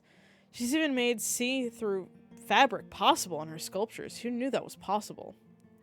When she's sculpting, it's the only time you see her dressed down. Truly, she looks amazing in anything. You love being in the secret society, if only because it seems to be far removed from the rest of campus life. You feel more purposeful here, and it's relaxing. In this secret building, homework and parties don't matter. Only the paintbrush in your hand does. One day you venture down to the sculpture room where Alcina has stored her latest block of marble. You wonder what she's planning to make next. You pull the sheets down on a more recently completed work and marvel at the fluid flow of the subject's limb and expressions. It's a sculpture of a woman in her mid-50s singing. Did you get lost? You jolted her words, stumbling over an apology. Sorry, I didn't mean to snoop. I just wanted to admire the work you've done. She does not look mad, but a bit amused. The sculpture is of a woman who used to be my mentor. She taught me almost everything I know today. Was she a famous artist? A singer, actually. I was lucky enough to meet many talented people who helped raise me up into the woman I am today. What did she sing? Jazz. Does that mean that you also sang jazz? Smooth jazz? I find Alcina's daughters more my type, but I kind of think I've accidentally stumbled into Alcina's route. Professor Alcina's eyes grow distant. I did for a few years. I had my band and we traveled the road. The world loved us. Why did you stop? Why did you become a professor? Oh god, no, I'm not playing the John Cena dating sim again. I played that once with you. We do not need to play it again. I had a grander purpose in life than singing and releasing albums. A grander purpose? To be a teacher or an artist? President Miranda needs me here, helping her with the university. She found me while I was on the road and showed me the errors of my ways. We've known each other for quite some time. You had no idea the two of them have been friends for so long. Professor Alcina clears her throat and changes the topic. I have many sculptures. I have 3 at home that I've made of my daughters. You'll have to show them to me sometime. She gives a teasing smile. Perhaps when you're not drunk or hangover. You flush. Ah, here's my besties. Midterms are approaching shortly, and with that you take a bit of a break with your art practice. You instead devote more time to studying for your exams. Naturally, your roommates decide the best way to study is in a bar. You don't know how you've let them rope you into this yet again. 1 drink? You ask dryly as you watch Angie chug back 2 giant mugs of beer at once. She ignores you, and so does Daniela as she cheers Angie on. The entire bar is watching Angie drink and cheering for her too. The squad! Woo-woo! Why do I always allow myself to be fooled by the 1 drink line? You instead complain to yourself. Angie slams both mugs down, and the bar erupts in cheers. They all congratulate her, and there are a few offers to buy more. It seems they already know her. How often is Angie here for her to be known by all the bar goers? Yeah, squat up. Daniela smiles at you as Angie leaves to go do shots. Drink up, Remy! Don't be so gloomy! That's the best rhyming scheme of all time. I don't really like beer. I'll order you something from the bar. What do you want? Personally, I drink water because I don't drink. But, let's be fun, I guess. Vodka seems dangerous. Fuck it. Let's do vodka. Daniela laughs. You're so basic. Daniela returns 5 minutes later with the new drink. You take it and sip on it. Much better than the beer. You and her spend time trying to talk to each other over how loud the bar is. Your head begins to buzz from the drink. You forgot just how strong mixed drinks can be. The flavor of alcohol can get covered up by the juices.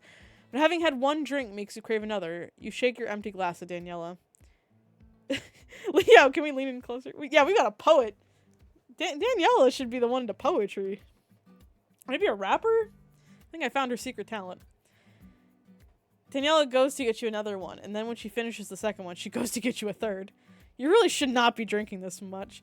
Weren't you just complaining about how it was only supposed to be 1 drink? But drunk you is a mean bitch and won't stop. More! Daniela does you one better, or worse, and brings a tray of shots over. You black out after the 3rd one. Ah, not again! You wake up on silk sheets with a throbbing headache. I'm writing that down right now. Make Daniela a poet. Please. She could, like, rival Eminem with her style of poetry. Eminem had... Oh, God, what is the full line of it? That's an awfully hot coffee pot. Her line was better. Her line was better. You wake up on silk sheets with a throbbing headache. This scene is all too familiar to you because you've done this once before. And apparently now you've done it a 2nd time. LGBT flag on the painting. Oh, yeah, that looks like a pansexual flag. Okay, look at you, Benter, noticing things. My gay ass not noticing. But all right, I see the pan flag. I can't believe I've done this. Ben. Let's go, LGBT. As you can tell, I'm very much into the gays. I'll read what Ben has said. Exposed ball sack on the other painting. Which painting are you referring to, Ben? I can't believe you've said this. You bury your head in your hands. Somehow drunk, you climb back into Alcina's manor. Though technically it's just the Romanian flag and slightly off colors. I see. It can be both. Who says Romanians aren't pansexual? You bury your head in your hands. Somehow drunk, you came back into Alcina's manor. You really hope this won't be a habit of yours. You mean coming in Alcina's manor? Wink, wink, nudge, nudge. Haha. Mortified, you walk down the stairs to the kitchen, where the scent of freshly brewing coffee is coming from. Alcina is at the table, newspaper in hand. When she hears you come in, she raises a brow. When I said you should come see the sculptures I made of my daughters, I didn't mean so soon. You flush red. Did you pick me up from the bar again? She laughs. You came to my manor door, banging on it, hollering like the devil was chasing you at 3 a.m. in the morning. Why didn't... Okay, I guess Daniela was also drunk, so, no wonder she didn't stop me. I did? You had walked all the way from the bar to her house, drunk and in the cold? Someone had a good time last night. I am so sorry. You squeak out. You cannot keep doing this. I'd rather you be safe. A warm glow fills your chest at that. Help yourself to some breakfast, and could you check on Daniela for me? Make sure she's back safely from the bar, too. You nod your head yes and help yourself to some food. You stuff your face while she reads the newspaper. When you finish, you thank her and shyly ask if she could show you the sculpture she's made. If you're already here, I might as well indulge you. She leads the way to the 3rd floor. As you pass the staircase, you notice that she has a portrait of Miranda up on the wall. Why does she have that? Did she paint it for her friend? Miranda's not wearing normal clothing in the artwork. She seems to be wearing some sort of priestess-like robes. Do you ask her about it?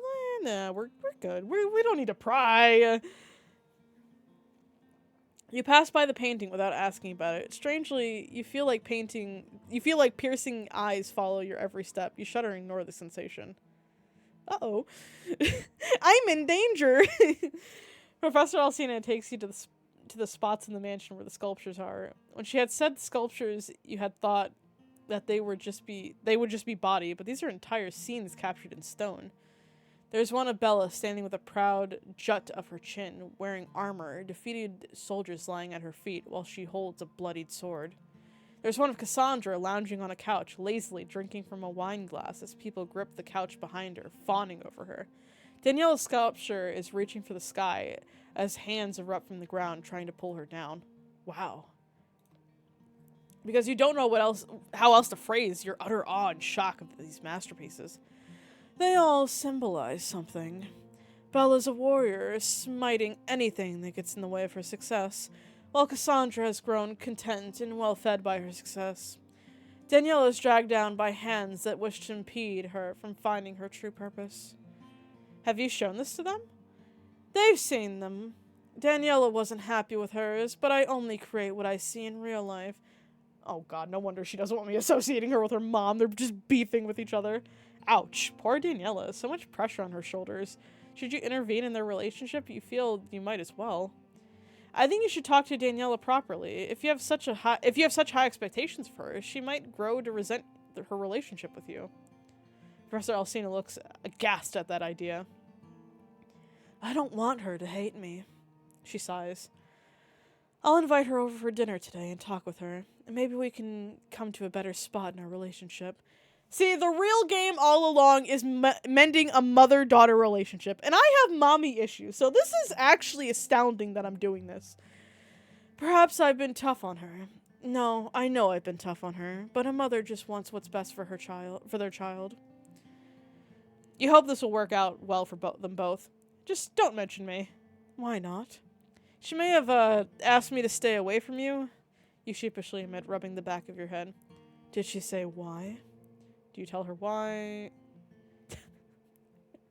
Oh, Jesus. Alright, I'm just...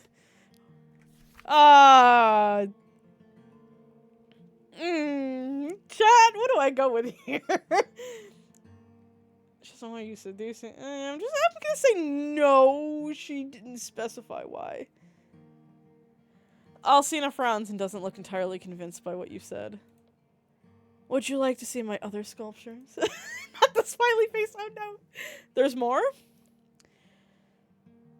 These portray raw and uglier human emotion. I don't tend to put them on display because they might disturb some who see them. Now you're definitely intrigued. She takes you to a room that she has to open with a key. She flicks the light on, and you can see it's crammed with at least a dozen statues. You walk among them, thinking in their expressions, angry, frightened, murderous. They are all of young women that look like they're college-aged. I don't find these creepy. I think it's amazing how much emotion you can imbue into them. Thank you, my darling. Oh, don't call me that. That makes me weak. I'm a weak gay for the word darling. She locks the room up after you're done examining the statues, then offers you some coffee and small lunch snacks. It's already late in the day, and you have to go back and study. Oh yeah, we're back rizzing. I will come with you to campus. I have to go gather Daniela. The entire ride back, you try hard not to think about how, in this small space in the car, the two of you are so close together. You can smell her heady perfume, and it's making you feel a bit lightheaded. Her knees almost touch yours, and you try to look out the window so you won't ogle her. She drops you off at your dorm and then pulls out her phone to call Daniela. When you enter your dorm room, you see a half-dressed Daniela scrambling to ready and get out the door. She's got her phone pressed to her ear and barely pays you any mind as she zips up her hoodie over last night's crop top and slips into a mismatched pair of shoes. Oh, Daniela, girl, we can't be doing that. You really hope the conversation between her and her mother go well. Angie greets you as you walk in. Breakfast smoothie? She offers you something she's concocted. Concocted, that's quite a term. You take it tentatively from her and sniff it. It smells good. You take a sip and immediately spit it back out. Why does this have vodka in it? Angie whoops loudly, snatching the smoothie from you. Because the party never stops, baby! God. She goes to her room and slams the door shut. Teeth rattling bass music begins to blast. Looks like you'll be studying in the library. Blue, Maryland, lesson 7. You head over to the library to study. Predictably, the library is packed, everyone cramming last minute for midterms. You search for a quiet spot that no one has claimed yet and find an unoccupied room. Oh! Why, hello there. You've just settled down when the door slams open, as if there's a raid occurring, and Bella is standing on the other end. What are you doing here? Studying? Not in my room, you don't. There's no name on the... Out! Now! My voice gave up on that. I wanted to sound more gritty. Like, out! Now! Jesus Christ. Juby needs more water. You gulp and pack your things up quickly before running out. Great, now you have nowhere to study. Maybe you can try an empty classroom. You head into the building housing the art and English department. On the weekend, it's empty. You try the handles on the door, hoping to find an unlocked room. Oh, hello. As you're walking by, you notice someone in the halls. It's Miranda, and she's standing by Alcina's office door looking annoyed. She's on the phone with someone, talking loudly because she thinks she's alone. For some reason, you duck behind a corner and listen. Oh, we eavesdropping! Territory claimed. Hell yeah. Why are you not in your office? I am aware it's the weekend, and office hours are not a requirement on the weekends, but we have an agreement. I don't care that you're out with your daughter. Your obligations to me and this university are much more important. That hurt my voice, but it's fine. Anything for the content. Miranda's tone is snappish and impatient. Where are the funds? We need them for the next gathering. I don't care if you think we could be spending them otherwise. You don't get paid to think. You follow my orders. Is that clear? Alcina must have given a satisfactory answer because Miranda hums in agreement. Yes, and when you come back, we need to finalize. Miranda's voice fades out as she walks away, heels clacking on the tiled floor. What could they have been talking about? It sounded like business talk, but was it really? Something in the back of your brain tells you there is more. Is more to this than you've heard. You spend some more time looking for an empty room, but they're all locked. So you decide to head back to your dorm room. Maybe Angie has drunk herself to sleep and you can study there.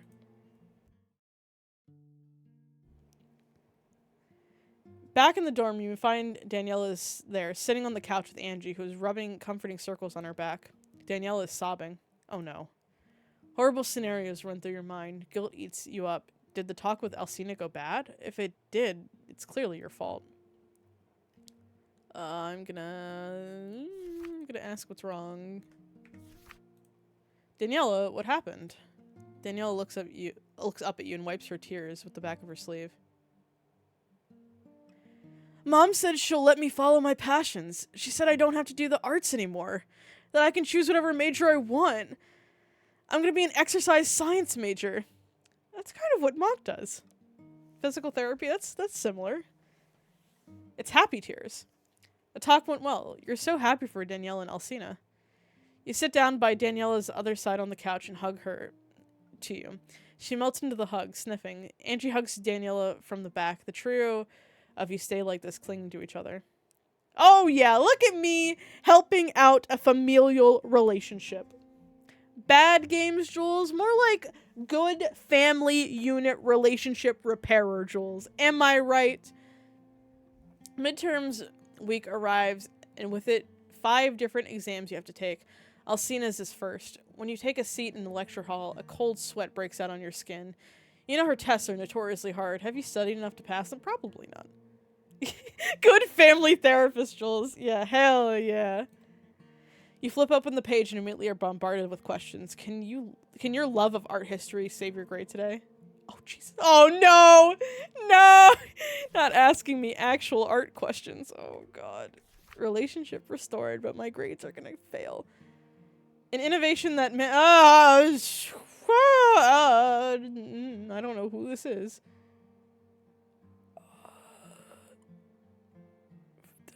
Go with that. Question 2. Which character of Hamlet is depicted in 1892? I don't know any of these. I'm just gonna randomly pick answers. Good luck! Thank you. Which life-size sculpture of half-naked women is believed to be created by Alexandros of... I don't know. You hand in your exam, and Alcina takes it from you. She gives no reaction. You have no idea how the exam went. Ain't no way I passed, bro. You head back to the dorms and decompress by listening to some music before studying for your other upcoming exams. At the end of the exam week, Alcina puts out the scores for the exams. She's a fast grader. You won't be getting your grades back from other exams until much later. You click up on the email she sent you. Your face pales as you read, "Please see me in my office!" Fuck! That's an L and a half if I've ever seen one, my dude. Riz time! Nah, this is... You have failed my class time. Oh, that could not be good. You drag yourself into her office and knock on the door. She tells you to enter and take your seat. In front of her, head lowered like a scalded animal. Her face is neutral, and it's hard to tell what she's thinking. She takes out your paper where a big C... You know what? A C? That's not bad. However, this is probably my passion, so this is kind of bad. Where a big C is red on the front page. I think you could have done a lot better if you applied yourself more to this test. Why didn't you? I didn't have a lot of time to study. Moving on, I did want to talk to you about something important. I took your advice and spoke with Daniela. It was a very emotional conversation, but I think we are in a better place with understanding each other. We agreed that for her sake, it would be better if she moved ahead and worked on a major that better interested her, exercise science. Professor Alcina said the major with distaste. I don't understand why she would want to spend time with athletes, learning to treat? Can I not say words? Bad reading, Juby? Why'd y'all let me read things? Learning to treat milady, in the human body instead of the human soul. But she is good at it, I'll give her that. Alcina begrudgingly admits, I still want Daniela to be involved in the arts. It's family tradition. If she could even do one thing. Maybe now that she doesn't feel the pressure to learn the arts, she might show more interest in them. You said she played guitar somewhat. Buy her lessons so she could continue learning while also allowing her to pick hobbies she enjoys. Professor Alcina looks at you, and there is a tender appreciation in her eyes. You speak so wisely. Thank you for offering me genuine solutions. Her face grows a bit darker. I have raised this issue with Miranda many times because I truly care for my daughters, and I just want what's best for them, but she has only dismissed my concerns. You're the only person I have talked to that understands how important family is to me. I would do anything for them, even kill. You probably have. I'm gonna take a good guess and say you have. That last part is whispered out vehemently. Well, this got intense fast.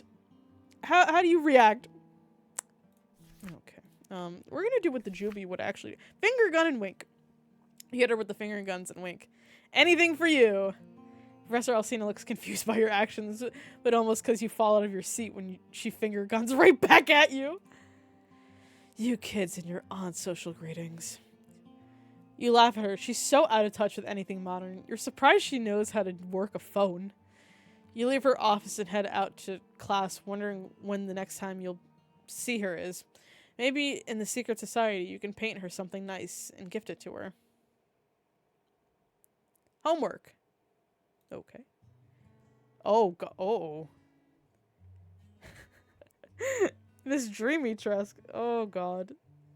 Have I locked myself in Lady D's route?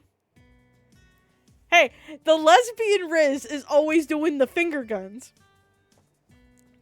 You're lazing about in your dorm room, surfing through memes on your bed while a text message pops up on your phone. As soon as you see it's from Alcina, you bolt upright in bed and open it with a racing heart. Are you free tomorrow evening at 7? Are you free? For her? Does she even have to ask? I'm free. Excellent. Then you are cordially invited to my mansion at 7 p.m. for dinner. Please dress accordingly. My driver will pick you up at 6:45. 6:45? Yeah, that's what's gonna be happening, huh? 6:45 on the dot. Please. Ugh. Look, I was not having the intention to romance Lady D. I was purely... The first one I saw that I was attracted to was Daniela, so... That's probably going to be my next route if I'm locked into Lady D's route. Because I do want to do all the routes, honestly. Your heart is racing in your chest. She's inviting you to dinner at her place? Oh shit, do you even have anything nice to wear? You'll have to go shopping and find something nice. What's wrong? Me? Yeah, your face looks funny. Angie comments with a wide grin. She looks over at you from her desk where she had been playing with her pen, attempting to do her homework by doodling flowers all over it. Danielle is watching TV on the couch, but you probably shouldn't say the truth. Angie doesn't know how to keep her mouth shut. I've heard that cats are very bad at hydrating themselves. I saw on TikTok that if you put, like, if you make catnip into, like, tea, they'll drink more water, but they'll also be high. Yeah, I have no idea how to do any of the routes. I'm just going along with the flow here at this point. I'm supposed to go to some fancy meeting tomorrow for high-achieving students, and I have nothing to wear. You can borrow something from me, or from Daniela. If not, my Aunt Donna has some clothes she can lend you. You're about her size, and black would look good on you. I wanna go with Daniela's clothing. Oh fuck. If this is the Lady D route, though, then she probably wouldn't be impressed by it. Oh... God. Fuck it. I like Daniela, though, so... Let me take Daniela's clothing. I'm sure I'll look good in sweats and a jersey jacket. Outfit selected for tomorrow. You can rest a bit more easily. Still, this is a big deal. It'll get easier once you devote and sell your soul to the game and know it like the back of your hand. Like I said, I'll definitely play this. I'll stream this more and more. Because I genuinely want to know where all these routes lean. I haven't played a dating sim in so long. But when I saw Sapphic Resident Evil, ooh, I had to. Should you ask your roommates for advice? Yeah, let me ask Daniela about her mom. Daniela, quick question. If someone asks me out to dinner, then does that mean it's a date? She scratches her cheek. Could be, depending on their intentions. You probably should ask them to make it clear. Yeah, you cannot ask Alcina. You don't want to make it awkward between you and the professor. But I'm not great at dating. All the people I've had crushes on have either preferred my mother, so, yeah, not a lot of good experiences in that department. You have no right to comment on this, considering your own feelings for Alcina. My sister Cassandra might have some good advice. She's always going on dates. Daniela calls her sister on the phone and puts it on speakerphone. What's up, Daniela? I'm about to go to practice. My friend needs help with going on a date. You called me for dating advice? Despite being annoyed by it, she begins to... Oh, she was annoyed. I thought she was like... happy about it. Oops. Despite being annoyed about it, she begins to launch into a spiel about what to wear, what gifts to bring to the date, and what to order for food. What to talk about, what flirtations to make, and how to end the date. Kiss them, thank them for the date, invite them over to your place, and then you need to Danielle presses the end call button before Cassandra can finish her crass advice. Did that help? A bit. Cassandra gave you the good idea to bring flowers on a date, but where would you get flowers? I don't know, a flower shop? Angie piped up brightly. My aunt runs a flower shop. Look at me! Cassandra, please. I definitely want to do a Cassandra route. She's very fun. My aunt runs a flower shop. It's probably closed at this time, but she'll open it for me. She's really good at bouquets. You know how many, like, gay AUs involve, like, flower shops?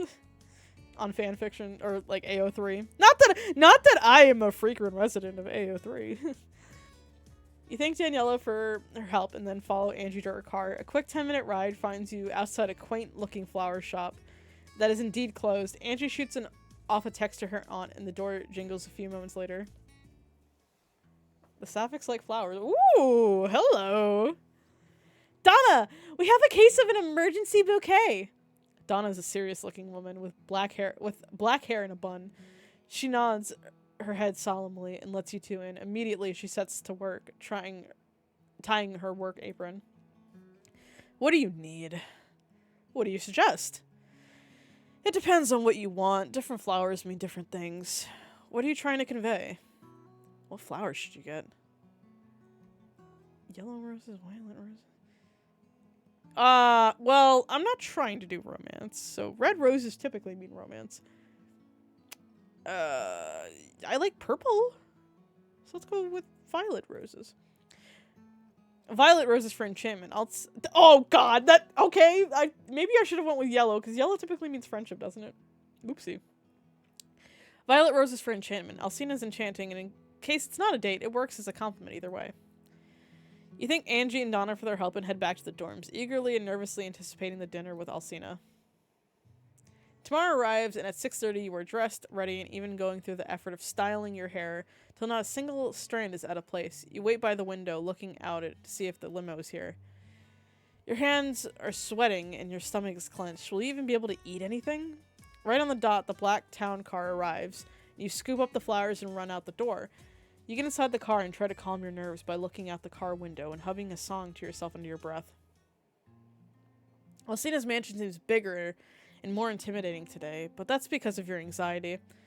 You take a deep breath and hold out your back. It's just dinner between two friends. She might not have meant it as a date.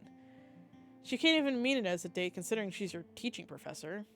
Now, if she wanted to ask you on a date after the semester was over, that would be a different story. You ring the door and the butler opens it up. Oh, this music, bro! Alright.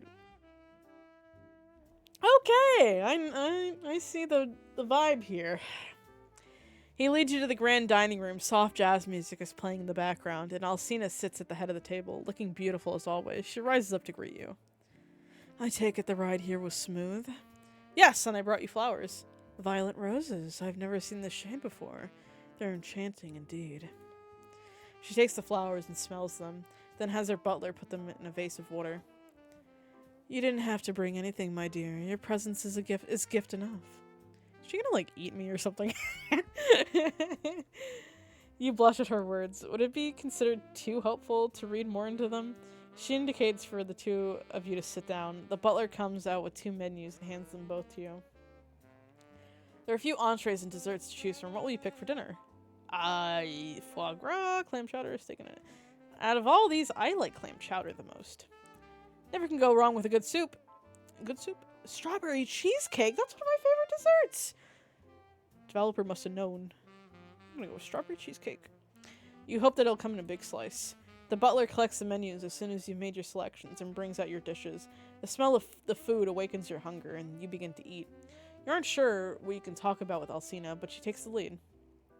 She's an engaging conversationalist, and you find conversation moving smoothly.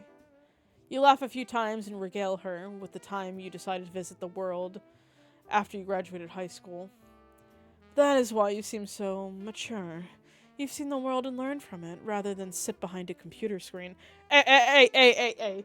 Don't say anything about us who sit behind computer screens. Perfectly reasonable. Which country did you enjoy visiting the most?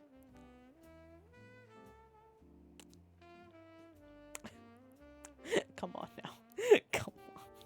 Come on now.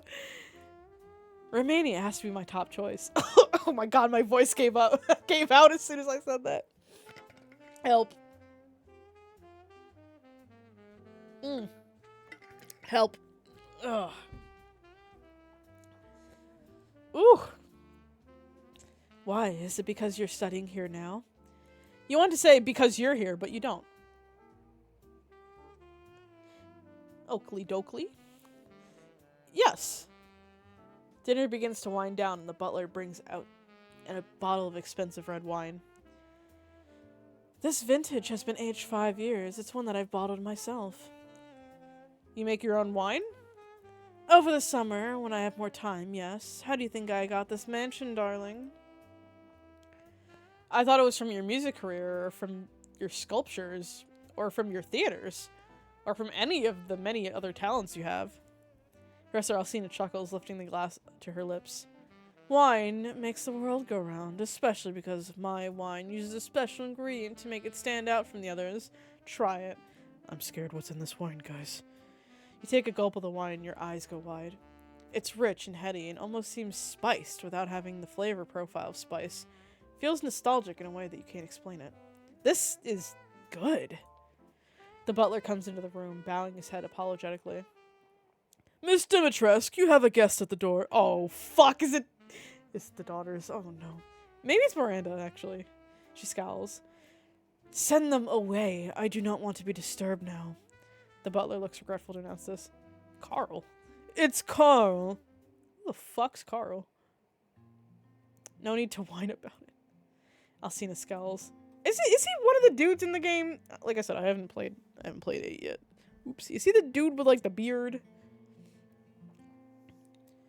Naturally, he would choose the one evening I have something important to show up. Send him in that way I can get rid of him more quickly.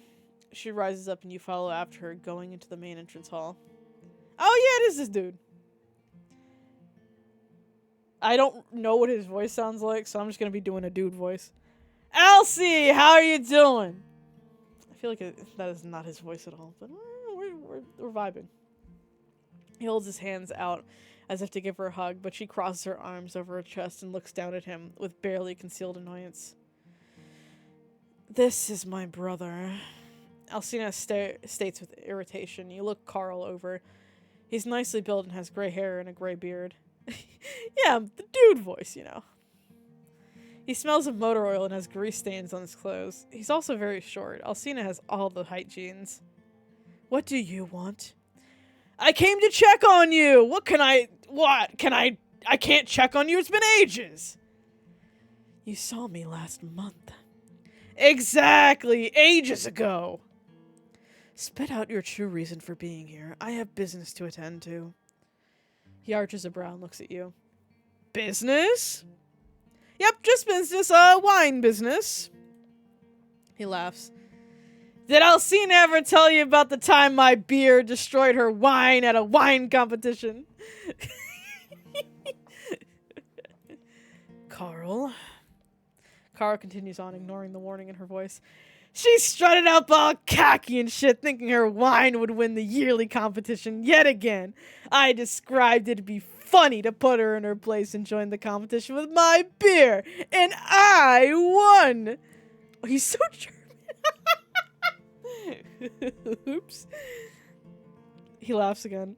Maybe I need to play 8 immediately after this so I can be like, I played the dating sim first, so I don't... I played 7, but that's not anywhere relevant. Like I said, I played 1 through 7. Just 8 I have not gotten to. My day job isn't even to make alcohol. I just fix cars. It's the flipping between Alcina and Carl voices for me. Cinder spots? Is this a rupee stand? No, I'm just kidding. Welcome to the stream. Carl.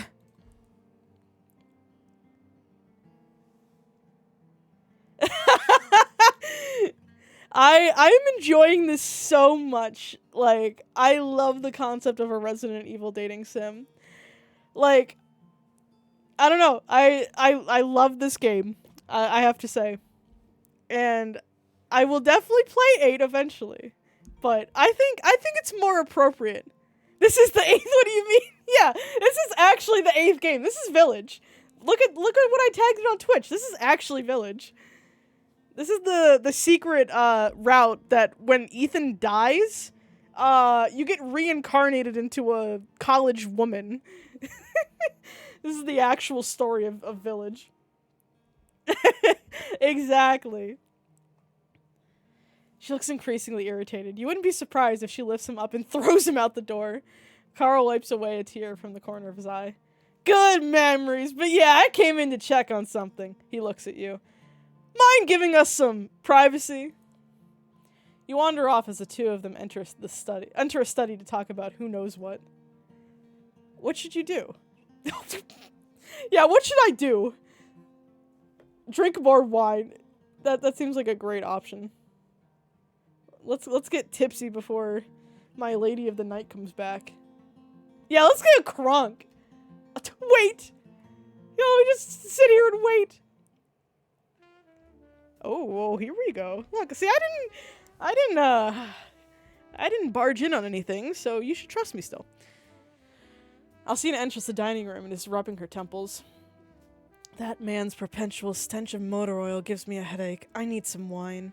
See, it's a good thing I didn't drink the wine. I would be probably getting more drunk easily and saying stupider things. She pours herself a generous glass full of wine and does the same for your cup. She drinks down the wine in one go and then refills her wine glass. Damn, girl! What that throat do? No. I apologize. We were having such a good evening, and he had to interrupt. We can still have fun, unless you want me to leave. Rizzed! We are rizzing! I would like to enjoy your company a bit longer. We should retire to the lounge area. The seats are more comfortable for drinking wine and talking. The two of you head over to the lounge area. It is every inch of opulent as the rest of the mansion. There the two of you talk and drink some more until a second, then third bottle of wine is brought out. The Lord is risen. I just hope you guys enjoy my shitty voice acting and terrible ability to read. I mean, what if it's like, have you ever seen those like, wine glasses, quote unquote, but they're actually the size of wine bottles? I've seen them on like World's Dumbest Inventions. That's the kind of wine glasses we actually have at Lady D's house. Yeah, just start drinking from the bottle. Why not? The two of you are having so much fun that it's easy to lose track of time and how much has been drunk. Uh-oh. You begin to feel dizzy when you stand up, needing the bathroom. Girl, I need to take a piss! Alcina herself is flushed in the cheeks. It seems she's not impervious to the effects of her wine either. Where is your restroom? Down the hall, door to the left. Ben! Go piss, girl! God. I hope she's not into piss. We don't need to go that route. She has many doors to the left. You realize once you try to stumble to a restroom. You eventually try every door until one opens and the bathroom is there. Finished, you wash your hands and stare on your way back to Alcina. What if we didn't actually go to the bathroom? What if we just found a bedroom and pissed in the drawer? The designated piss drawer. This took a turn. You startle when you notice the butler is standing there. Be careful. Oh, I think I gave him like a British voice before. You return from the bathroom and she's walking. Look. We can't do anything. We are both drunk. We should not be doing anything. Where is this going? What is he warning you of? He's warning us of catching a charge, bruh. We can't be doing shit while drunk. That's illegal. What? You're exactly her type. He leaves at that and you shrug. You're way too drunk to figure out what any of this means right now. You just want to go back to Alcina so you can bask in her presence some more. That is such a gay sentence. You sure about that?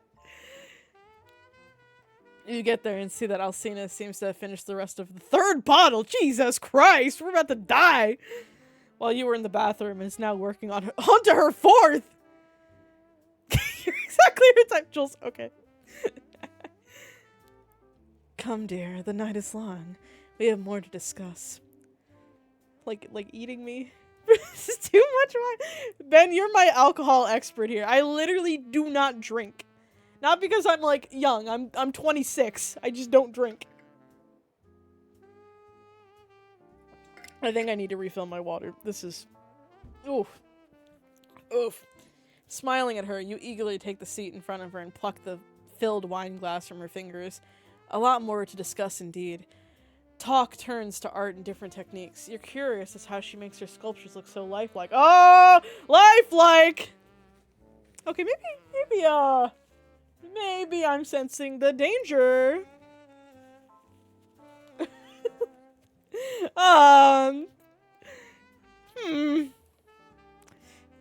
Quite a word there. I wouldn't mind showing you how it's done, but you would need to. Ah! Okay, red flags. You would need to model for me.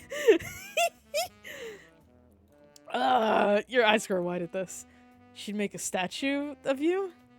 Green flag! No, this is a red flag! Professor Alcina ponders you before her lips spread in a slow smile. Model for me, naked. How do I decline this offer? Oh, no. Uh-oh. Uh-oh. Your jaw drops open. Modeling for Alcina naked? She wants you to model but naked? What the heck? Your brain is short-circuiting right now. You take a deep breath, trying to steady yourself. Being drunk doesn't help, because it only makes you excited about the prospect of modeling nude for her. It would just be for a little while. I would need to get the general shape of you. How do we feel about Ed Sheeran's Shape of You? Is that a good song or a bad song, chat? Yes! You'll do it? Yes! Uh-oh. Uh-oh. Alright, chat. It's been fun. I think this is where we fucking die. You nod your head so hard you almost tip over. She rises from her chair and leads you to a room down in the basement. It seems to be her personal room, one she uses to complete her sculptures. You can see half-finished pieces lining the walls. Oh god, my throat, please. Oh god. Die is such a relative term. Voice acting. Imagine voice acting in games. Couldn't be me. You can see half-finished pieces lining the walls. There is a couch in the middle and a giant block of marble in front of it. This is kind of like in Life is Strange episode 5 when Jefferson does that shady shit. Just saying. I've been having an artist block for a while now. Nothing has inspired me. You have. This is like the SpongeBob episode. Is that why there's SpongeBob references? Guys, we're figuring it out. And how exactly have I done that? Professor Alcina smirks at you. That, my dear, would be something I should not answer. What did that mean? Professor Alcina begins to get to work, setting up the centerpiece. I'll only be sculpting you and the surface you're lying on, but setting up the scene helps me envision the art, helps me envision the mood and feel of it. She explains when she sees your look, you're honestly just happy to be here, and the alcohol makes you give her a dopey smile. When she's all set up, she stands before you. These clothes have to go. We just like SpongeBob in this house. Your fingers come up to fumble with the buttons on your your fingers come up to fumble with the buttons on your shirt, but she has no patience and grips the collar of your shirt and yanks it up. Oh, here we go. Oh my god, Ben. I don't want to imagine Asterion in anything. You see this lesbian badge on my sweatshirt. Do it back to her. Police, this is sexual assault. Yank her shirt. Buttons go flying everywhere. Yeah, this is not even my shirt. This is your daughter's shirt. Oh, this is even more awkward. I'll reimburse you for the clothing. She glances you over. Go sit on the couch. Look. Hey, Carlock Truther! I am a Carlock and Shadow Heart lover. I have not played Baldur's Gate 3 because I feel like it's too complicated for me. But I do like watching my friends play Baldur's Gate 3. And Shadowheart's voice, Carlock's voice, Carlock and Shadowheart's appearance, I am all for it. You know? Like, who doesn't like big buff women? Who doesn't like... See, there are sexy British accents and then there's bad British accents. Shadowheart and Carlock got the good British accents. I can do a decent British accent, I'd like to think. Maybe when I do my next route, I'll have a British accent for somebody. Tracers is not that bad. I've heard so much worse than Tracers. Her voice is commanding, and it makes shivers roll down your back. You dutifully go and sit on the couch, and she positions your body into the position she wants. Her hands are warm on you, and you try hard not to blush in how gently she touches you. I feel like this is going to become Doki Doki Literature Club in a matter of 3 seconds. Your skin burns everywhere she touches. Oh, she's actually Carlock! Burning! In the way her eyes rake over you, taking in every inch of your body, has your insides burning warm.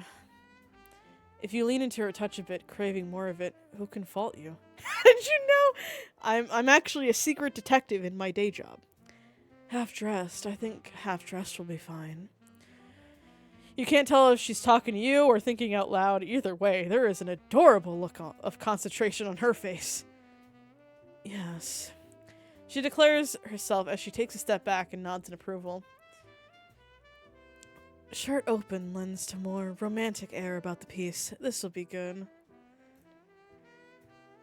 She walks over to the stone and begins to chisel at it. Even while dressed so nicely, she seems to not mind, focused on her own world right now. You watch her as she works, amazed by her intense focus and the skills she holds.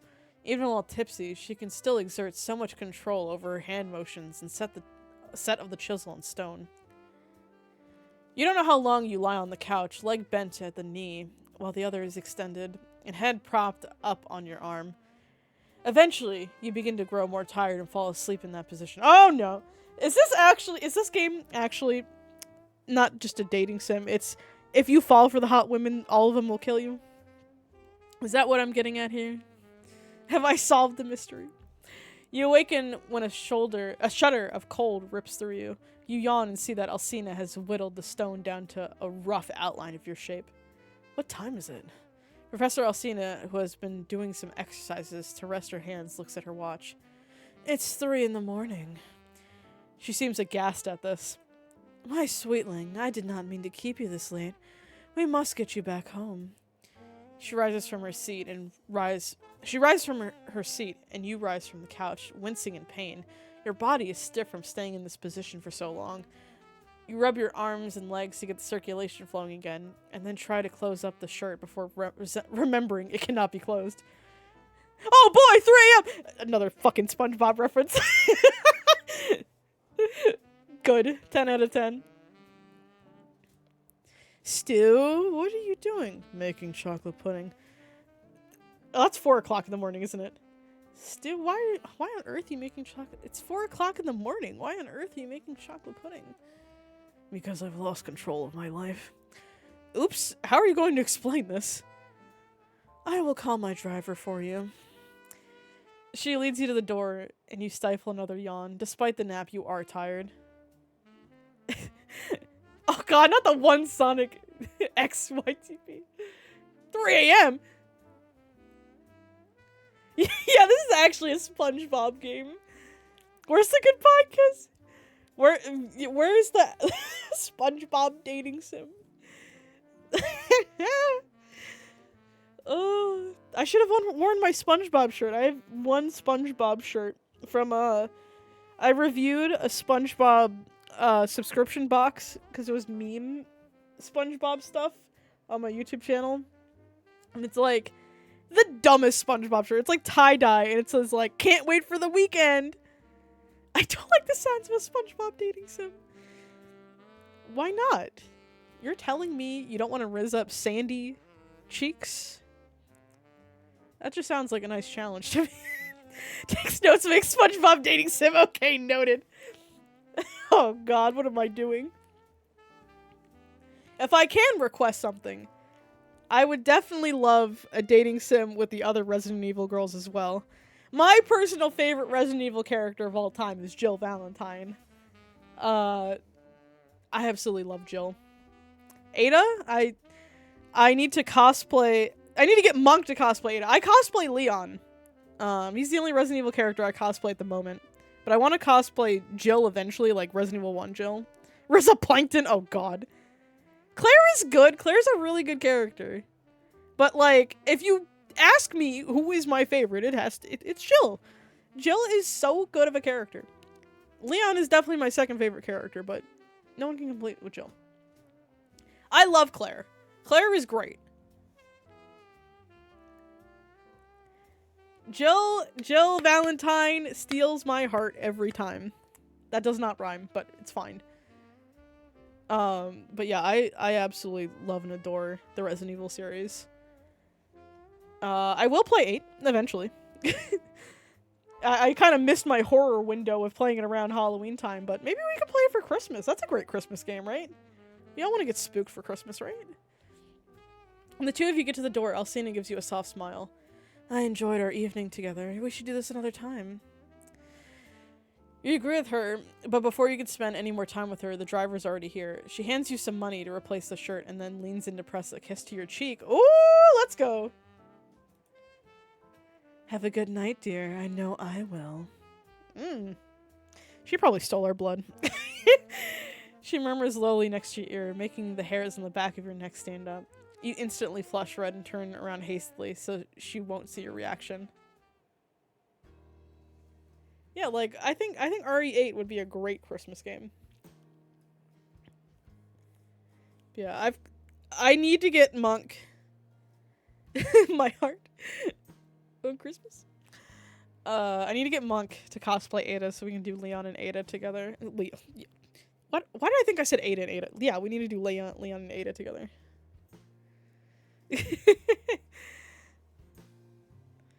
You get back to the dorms and flop onto your bed. You keep replaying the entire night in your head until it finally lulls you to sleep.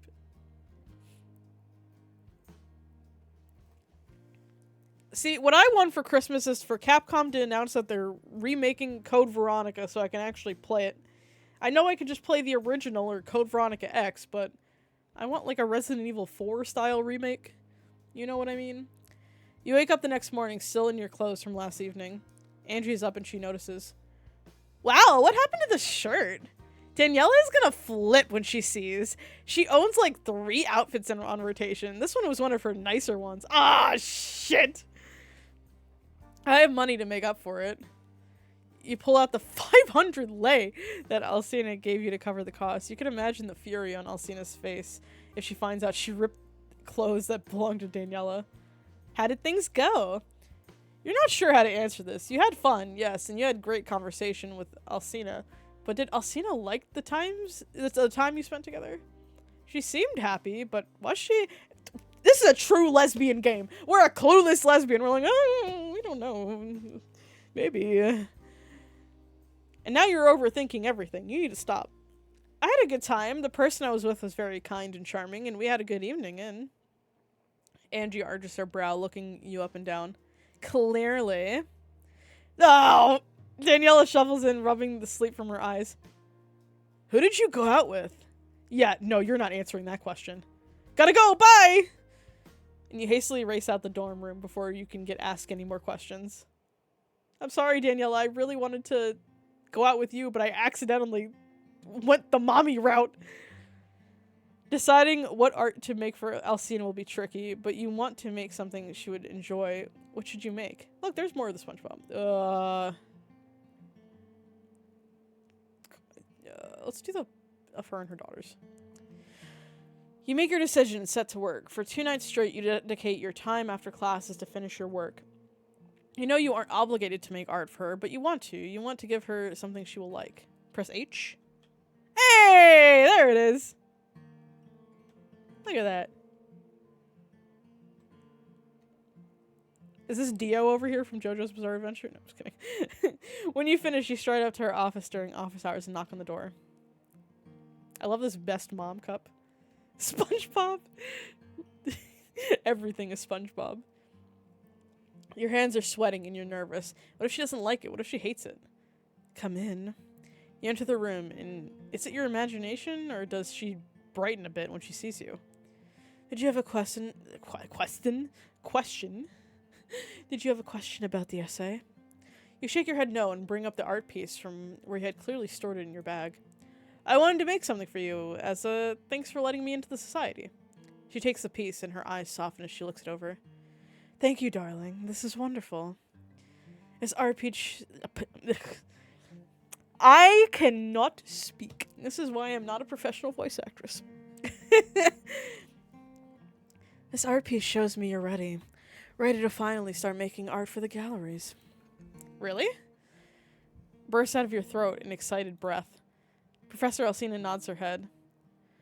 I want you to start putting together a portfolio for me. At the end of the month, I'll pick through the pieces and see what we can use. You're finally going to get paid for all your hard work and have your art be displayed. This is exciting. That evening, you scurry back to the Secret Society's building, set up your easel, and with fervor start on your latest project. Because you have headphones in, you don't hear the footsteps creeping up behind you until a shadow falls onto your art. Oh god, here we go again. You take off your headphones, and with a frown, notice it's Ioana. What are you doing here? I'm a part of the society, and have been for a while now. You respond dryly and want to turn back to your art, but she keeps talking. You probably won't be. Your art hasn't improved enough to be sold. Alcina's not going to keep you on. Smugly, you retort. Actually, she's just confirmed that I would be starting sales with her soon. Ioana's eyes bugging out. She sputters. Yeah, Jason, voice actor Juvie arc right here. What? How are you already doing sales with her? It took me 6 months to be able to do that. Get fucked. You take immense satisfaction from this fact. Looks like you might be the one Alcina might not keep on. Ooh, let's go. Ioana stomps her foot and leaves. You're now free to work on your art piece. Art and peace. Same thing. Same. Is this oh god, I didn't know. Is his name Pomperine from the cute dog from like the Hello Kitty Sanrio. I forget what his name is. There's the P. The next morning when you get to class, you find a neatly wrapped present. Look at me finding all the references. Let's go. Is there anything on the water bottle? No. It's yellow though for SpongeBob. The next morning you get to class and find a neatly wrapped present waiting for you on the desk. Several students around you look curiously as you glance around to see who could have left it. I got the name right. Let's go. Look, I only know of Sanrio because of the cosplay community. A lot of my friends in the cosplay community like love Sanrio characters, so and I know one of them loves the pudding dog. It must have been Alcina. Who else has such neat handwriting? The note says to open the gift after class, so you put it in your book bag. You sit impatience and curiosity burning through you. What is in the gift? You run through possible objects, but can't settle on one. You try to focus on class, but find you can't either. Every time your eyes meet hers, it almost seems like she's giving you secretive smirks. Ooh. You open the gift up back in your dorm room and find that it's a necklace made of gold with a delicate chain, a small rose at the end, and with mimicking thorns on it. It's beautiful and probably expensive. A small note card on the inside says, "Think of this as a small thanks for the art." Aw, look at that. She didn't have to get this for you. You put the necklace on. It looks nice around your neck. It also makes you feel special. How many students can say Alcina has bought them a gift? You want to brag about this, but because she's your professor, it would be best not to say anything about this at all. Daniela especially cannot know about this. It will not end well. You have to hide the necklace under your shirt for the time being. You can't help but revel in the feeling wearing Alcina's necklace brings you. You feel like you're hers. Oh, we're falling deeper, boys! The semester is drawing to a close sooner than expected. Finals are coming up and you study for them furiously. You want to get a good grade in Alcina's class. You stay up until the morning hours and resist getting dragged out by Alcina to go to... by Angie. Yeah, let's go bar hopping with Alcina. Resist getting dragged out by Angie to go bar hopping. It's only when finals week finishes that you find time to relax and unwind. You do this by heading over to the secret society and continuing work on that art portfolio. Alcina wants it by the end of the month, and you do not want to disappoint her. You already have a few pieces in the folder. Unexpectedly, she's there today. She turns when she sees you enter and flashes you a smile. Your heart leaps in your chest. It's 10 p.m. at night. What are you doing here? I think she could, in all honesty. If she could down like 4 wine bottles, I think she could at least you know, keep steady with her. Checking in on everyone's progress with their work. This is perfect. I wanted to show you the pieces I've worked on. Give me a few moments to finish with Finch here. Alcina turns to continue talking with Finch about what pieces they'll be putting up for the gallery. To give them some privacy, you head over to the coffee table and pour yourself a hot cup of coffee. That's an awfully hot coffee pot. Oh god, here we go. Naturally, Ioana finds you there. Excuse me. It seems she always appears whenever you try to enjoy yourself. Does this girl have a built-in vibe killer? You know who she kind of looks like? She kind of looks like that DBD killer, like the K-pop dude. I do not remember what his name is. Hold on, let me Google what his name is. Like a female version of him. The Trickster. He looks, she looks kind of like the Trickster. If the Trickster was a chick. What's her problem? We'll just ignore her. Look at me when I address you. What a bitch. You look at her. Anyways, I just want to tell you, I hope you have a good day. Why did that feel disingenuous? And that you shouldn't worry about being Alcina's top provider anytime soon. She sachets away. She really thinks she ate with that whole convo, didn't she? Alcina comes over 5 minutes later, having concluded her conversation with Finch. I'm ready to see your art. She does, though. You're not wrong. You take her to the lockers where artists are allowed to store their works. You find that the door to yours is unlocked. Strange. You hadn't locked it. You open the locker and milk begins to drip out. The inside of the locker is soaked. Oh, no. This fucking bitch. She's made my art milky? Unless she's trying to say that I like milk in a sexual way, if you know what I mean. I'm not getting into this conversation. The art you had wanted to show Alcina is ruined. Purposefully. Your heart drops to your feet and you feel your face crumple. You had been so proud of this work, too. You had spent hours perfecting it, and it was gone. You swallow thickly and try to hide the shakiness in your voice. I guess someone mistook the locker for a trash can. You give a weak chuckle. Sorry to waste your time. Professor Alcina looks furious. You have nothing to apologize for, dear. It's clear a fellow artist sabotaged this. I do not tolerate this sort of behavior. Who was it? Do you tell her?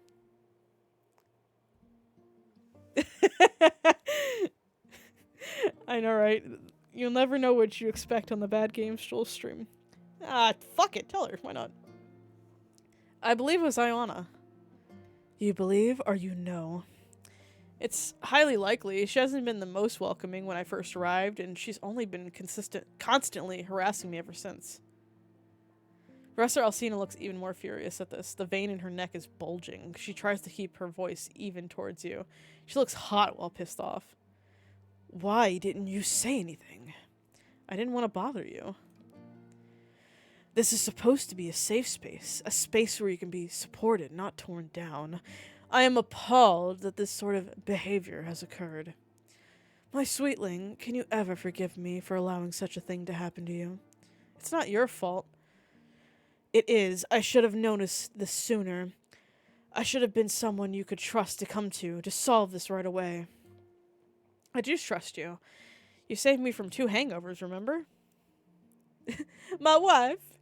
You try to inject humor into the situation, but Alcina's temper cannot be swayed. I will handle this. Do not fret. Ooh, okay. She's about to kill her, huh? She swiftly turns on her heels and leaves. Alcina's justice is swift and merciless. Less than 30 minutes after you told Alcina about what had happened, spending that time cleaning out your locker and silently mourning your lost artwork, Ioana comes running to find you. I hate you! She screams out, tears streaming down her face. Yeah, let's give her the suplex. Have you ever heard of a wrestler called Rhea Ripley? I would love to be suplexed by her. Yeah, we're going with okay. It didn't have to end this way, but you chose to make it an enemy of me. You know this is petty of you, but she deserves it. She lets out a frustrated roar and leaves. Good riddance. Alcina comes to find you. How are you doing? What are you going to tell her? I'll be true. We're already down this route. Let's be truthful. To be honest, this sucks. I spent hours on my work. I worked so hard because I wanted it to be good for you, and she ruined it all. My dear, you're already so good to me. Alcina's voice is low, almost a purr. Makes her stomach feel funny. Surely she doesn't mean to say it in such a tone. You feel her hand on your shoulder and turn into the touch. Before you know it, she envelops you into a comforting hug. Your face presses against her bosom. You can barely breathe. Yeah, I wonder why you can breathe if your face is pressed against... Continuing. It's euphoria. You hug her back, and the two of you stay like that for a while until the need for air has you pulling back. Chin up, my dear. Whatever commissions Ioana was going to receive for her art will now go to you. Isn't that too generous? What I wouldn't give to be hugged by her. Mind you, for those who don't know, I am 5'3". This woman is like 8 feet tall or whatever. I could not even reach this level. I'd be down here. Think of it as a repayment for the art she ruined. In fact, it would probably not even equal the value that your art would have reached. Your eyes bulge out. Is my art really that good? Professor Alcina laughs. I do not take the arts lightly. I would not lie about something like this. Yeah, she probably wouldn't. Her eyes slip down your neck to where her necklace rests against your collarbone. With the hug, it must have slipped out a little bit. She picks it up and examines the glint of it under the light. Roses look good on you. What do you respond? Thank you. Thank you for the necklace. You didn't have to get me one. I wanted to get you one. Surely my art wasn't good enough to warrant such an expensive piece. Your art is good enough, but mostly this was part of my thanks. You really helped me repair my relationship with my youngest daughter. For that I can never thank you enough. Alcina looks at the clock on the wall. It's getting late. You should get back to the dorms. I'll wire you the commission money then. Wire me the money? What is this, some sort of illegal transaction? Alcina's face turns stony. What did you say? It was a joke. Her face smooths out. My apologies. I didn't mean to overreact. It's been a taxing day. Oh, are you involved in money laundering? Is that how you're so rich? She places a hand on her temple. You decide not to overthink her reaction. It's been a rough evening for both of you. You head back to the dorms. As soon as you step through the door, you receive a message on your account that the money has been sent to you. Your eyes bulge out at the sum. 5,000 lei. In college student terms, you're rich. Oh, yeah. Since finals are over, this means the semester is drawn to an end. Flying back home would be too expensive, even with the money you've made. You intend to use that money to help pay whatever is left over on loans once you finish college. The scholarships are good, but there are always hidden fees to account for. In living costs, eating isn't free. And speaking of eating, you decide to splurge a little on food by taking a few friends and your roommates out to eat at a local restaurant. You end up having a good time, laughing over good food and drinks. Angie and Daniela will both be leaving over the month-long break between semesters. Angie's going to help her aunt with the flower shop and maybe go visit her mother, Claudia, who's all the way in Italy, if she gets the money to do so. Daniela's going on a Euro trip with her skater bros. You'll be on campus, spending time working on your art, improving it even more. With Ioana no longer in the secret society, you feel more at ease being there. The campus ends up clearing out, many students disappearing for the break. It almost feels like a ghost town, not that you mind. You'll have some time to focus on your own hobbies. You'll miss taking class with Alcina. However, now that the semester is over, that means the two of you can hang out more accordingly without having to worry about the student-professor dynamic. You do miss her, however. You sent her a few texts to see how she's doing, and she hasn't responded with more than 1 or 2 messages. Is she busy? She probably is, considering how important she is in the outer world. Because you miss her, you decide to pass by her office to fondly remember the times you spent there. When you get there, you see the light is on through the small window that looks into the office. The door is closed. You approach, placing your hand on the handle when a cold voice stops you. It's President Miranda. Oh, we are definitely down about it. Uh-oh. And what are you doing about this nuisance? I'll take care of her, like I take care of everything for you. You've messed this up. If she goes through with this and exposes us, we could stand to lose it all. If you had only controlled her more, then none of this would happen. Professor Alcina sounds hurt and aggravated. I would never want to lose my secret society. I care for the girls there. I built that place with my sweat, blood, and tears. Caring deeply is your downfall. It always was and always will be. It's why she's able to manipulate you like this. Professor Alcina doesn't say anything to this. Miranda's chair scrapes as she pushes herself up and out of the seat. You realize she's heading for the door. What can you do? Hide. Hide? Where are you going to hide? You glance up and down the hall, but there's nowhere to hide. Not even a bathroom to duck in. The door swings open right in your face. Miranda glares at you. What do we have here? Someone eavesdropping? Yeah, shit. Your heart pounds in your chest. I, just wanted to talk to Alcina about a personal project of mine. Miranda blocks the doorway, hands on her hip. She seems to tower over you, despite being shorter than Alcina, but it's the aura around her and the look in her eyes. She's frightening. It feels like you're the mouse caught in the trap, and she's here to finish you off. Let them by, Miranda. They're part of the society. Miranda scoffs. She does move past you, though her eyes promise that she'll be watching you closely now. You swallow nervously and refuse to look at her in the eye before walking to Alcina's office. Hey. You awkwardly start, not sure how to go about this. Is this something important? I'm in the middle of an important issue. She's never been curt with you before. It stings. I wanted to make sure you were alright. Professor Alcina thins her lips. How much did you overhear? What do you tell her? We're gonna tell her the truth. I overheard most of it, I think. Alcina sighs heavily. Alcina rubs her temples. I might as well tell you, since it could potentially affect you and your income. Ioana is blackmailing me about the society. She says if I don't reinstate her and give her her cut of the money, she'll go to the press about me and have me arrested.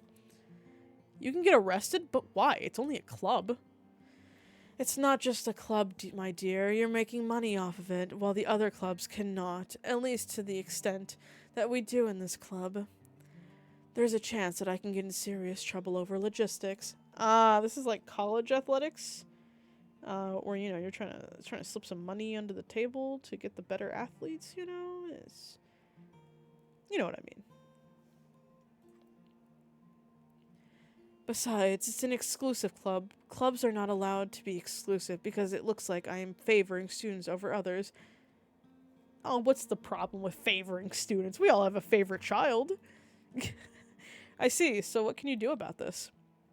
Alcina frowns and looks at you. As she does, a look of enlightenment crosses her features. I think you can help me, my dear. Her expression brightens at this. She stands up, hand on her chin, as she thinks. Ioana hates you, but she also could not resist from trying to take you down even more. If you were to meet with her to give back the money that was previously her commission, that would allow me to meet with her. She refuses to see me in person and only communicates through text. This makes it hard to reason and strike a deal with her. You want me to fake meet with her? Outrageous, no favorites in this house, all equal exactly. Right, 0 favorites. I'm definitely not Alcina's favorite. Definitely not. Professor Alcina nods her head. She wouldn't suspect you'd be working with me. She doesn't think we're close enough for that to happen. I mean, wouldn't she think that now? Because, you know, I kind of went to you to chase her down, but if maybe she's stupid. She'll show up to your meeting, and then I can swoop in and speak with her. You don't have to worry about anything. I'll do it, but I don't know if I can pull this off. Alcina gives you a relieved smile. Thank you, and you have no idea how important this is to me.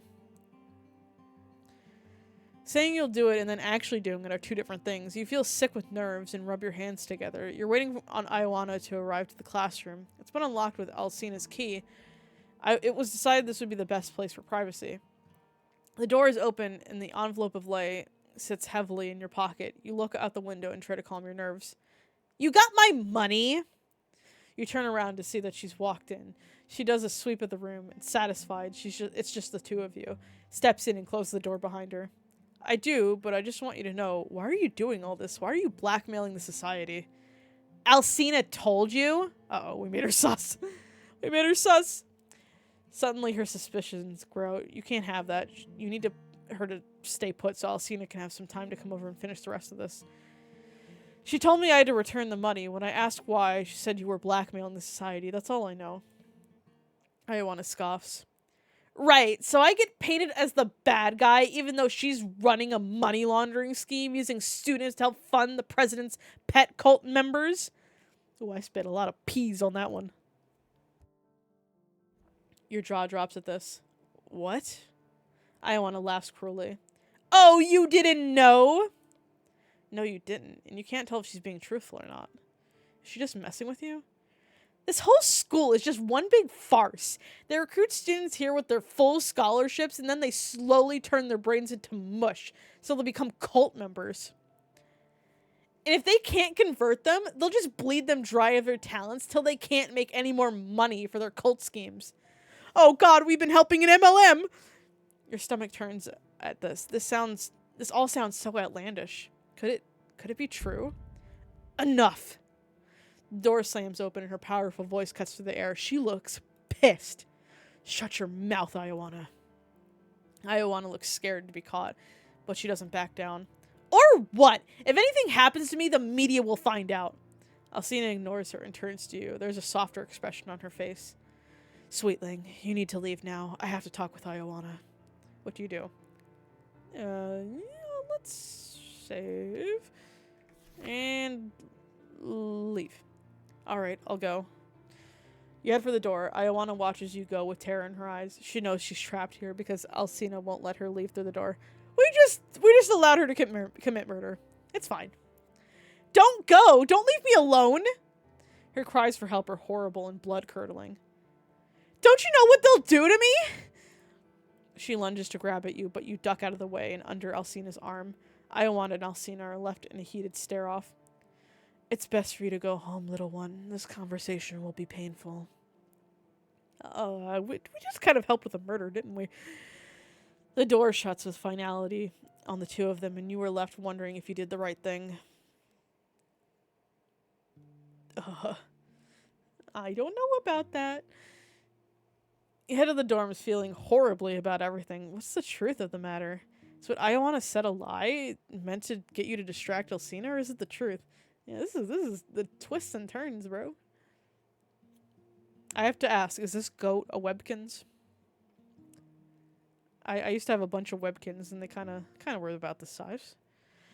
Either way, you decide you're going to stay far away from the situation. You need time to think this over and distance yourself from Alcina.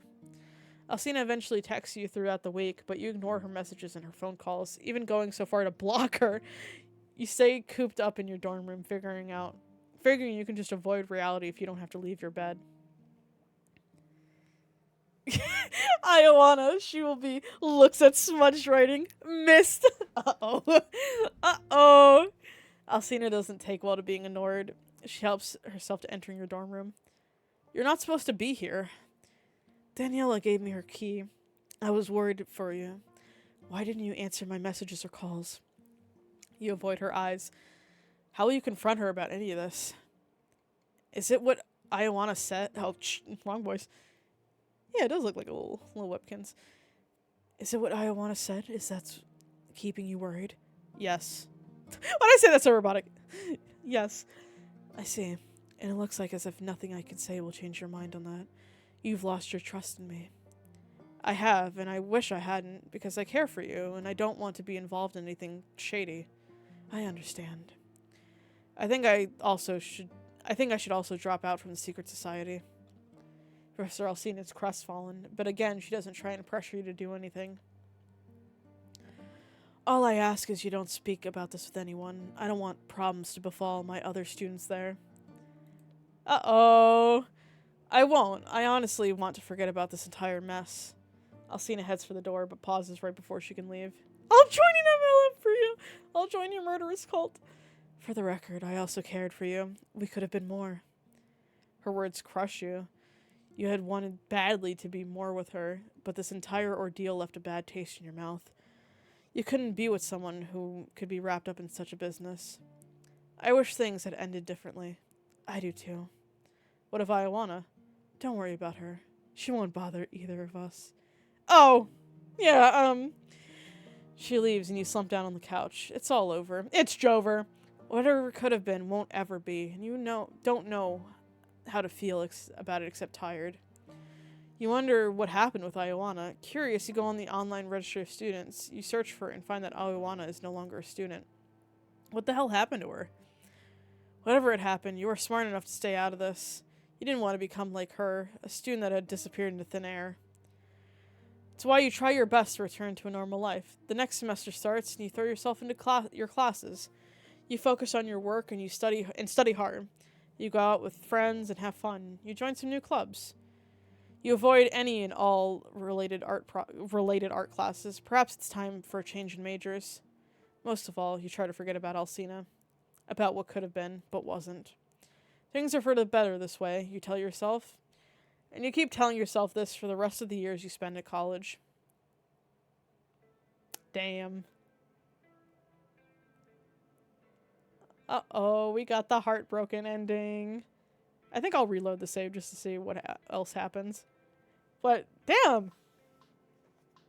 This is such a good, interesting dating sim. I really like it.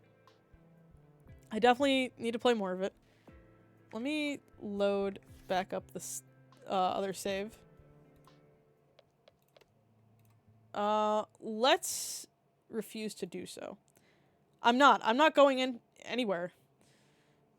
Your own answer surprises you, but when you say it, you stand by it. Ioana may be a bitch, but no one could come up with a story as wild as she had without there being some truth to it. Ioana looks at you in astonishment at you. You believe me? No one else wants to listen to me. They tell me to shut up and keep my head down. I'm not 100% sure, but these are serious allegations, and don't get it twisted, I still don't like you. You look at Alcina. She looks quietly furious. She has to tell you the truth. You've known each other for a while now. Is it true? She doesn't answer. You feel something inside it if you break a little. Alcina, is it true? You repeat one more time. Uh-oh. Uh-oh. I feel like we're getting killed next. Alcina closes the door behind her. The gulp. You gulp. This can't bond well. Say bode. Bond. I can't read. It's... She sighs heavily, as if this is all some great burden for her. It would have all gone so smoothly if Ioana hadn't opened her mouth, but now you know. Now you both know. Alcina? You warble out nervously. What is going on? What Ioana says is true. Bode. I'm so sorry I'm butchering your beautiful, precious game. This entire university is just a front of Mother Miranda's cult. Students are recruited by being given a full ride scholarships with the goal that those students will become worthy members of Miranda's cult by the time they are seniors. I expressively created my secret society club in order to draw talented students into bring money for the cult's activities. Mother Miranda is the leader, and the one we pledge fealty to. She found me when I was at my lowest point in life. We're this is definitely the good end, guys. I don't know let's not worry. When I was stuck in a world of hedonistic pleasures, facing creative burnout and lack of fulfillment in life, she gave me a new purpose, one in helping her build influence with her cult, a cult that would be the family that many of us needed. We graduate students who work from the shadows, spreading our message and controlling the world through politics, music, art, and science. Oh, excuse me. My job is to keep the money flowing to support our endeavors through my wine business and art galleries. Both of you could have been a part of something more, part of this grand new world we're building. Instead, you choose to reject it and try to expose it. You can't believe what you're hearing. She's insane.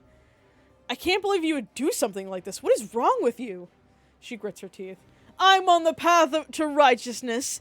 I will save the world from heathens and hedonism by following Mother Miranda. All she wants to do is cleanse the world to bring it to its knees, so it may rise again, newer and stronger than before, with only those who deserve to live in it. You can't believe this. You can't believe you were part of this. And you can't believe you actually cared for her. She's not the Alcina you thought you knew. She's a monster. Well, go to the news with all this. We'll expose your nasty secrets. I'd like to see you try. The door busts open, and for one hopeful moment, you think it's the police coming to see you. It isn't. Alcina's personal butler and driver are here, brandishing crowbars in their hands. Oh, shit. You try to duck, but the driver is too fast. He slams the metal into the side of your head, and you crumble to the ground. You can hear Ioana scream out in muffled pain before you black out. You regain consciousness halfway through. The world is still dark. There's a black bag over your head, and your arms and legs are tied up. You can feel warm pressure on the side of your head. You are resting on something warm, whereas the rest of your body is on cold leather. You can hear cars whizzing by. Are you being transported somewhere else? I told you not to hit them hard. She sounds irritated. A quiet apology comes from the driver.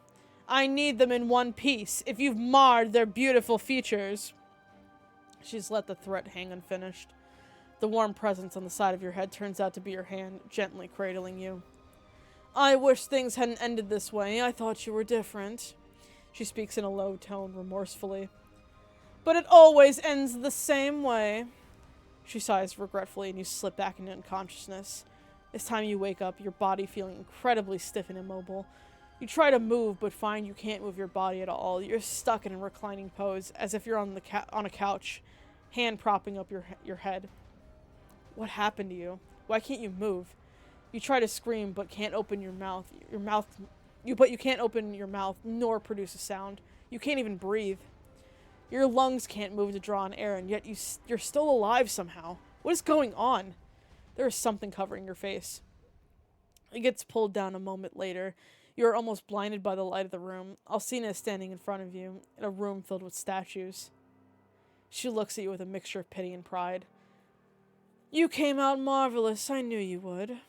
She runs fingers down the sides of your face, but you can't feel her touch.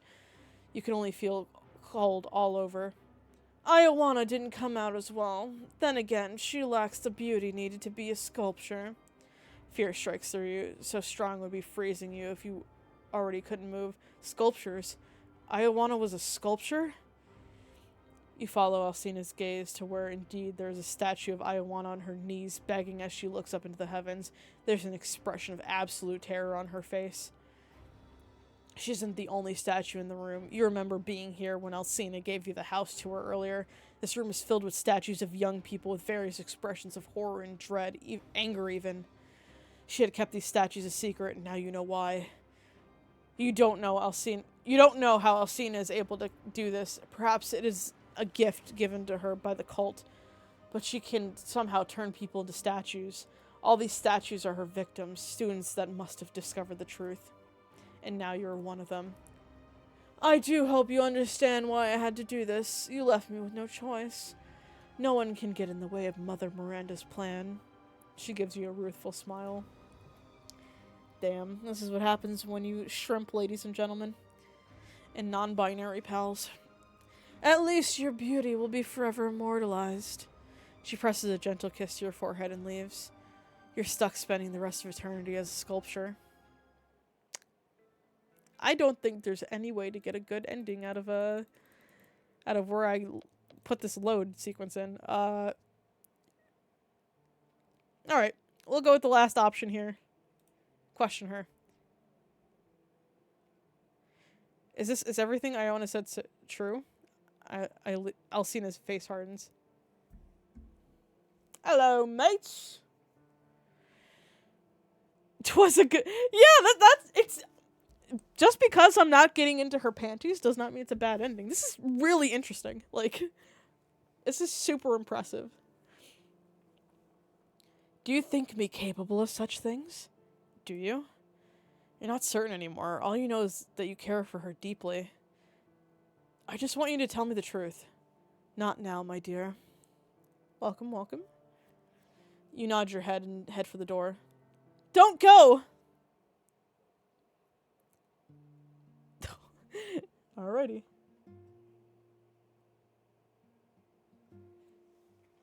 Oh, an American hello. Oh, okay, I'll say hello in American way. Hello. Glad you can make it. I didn't get into your panties. I got into your house, though, permanently. Can that be a tagline for this game? I think I need to, like, make that, like, I don't know. That should be a tagline. Perfect for this game. Perfect way to summarize this game.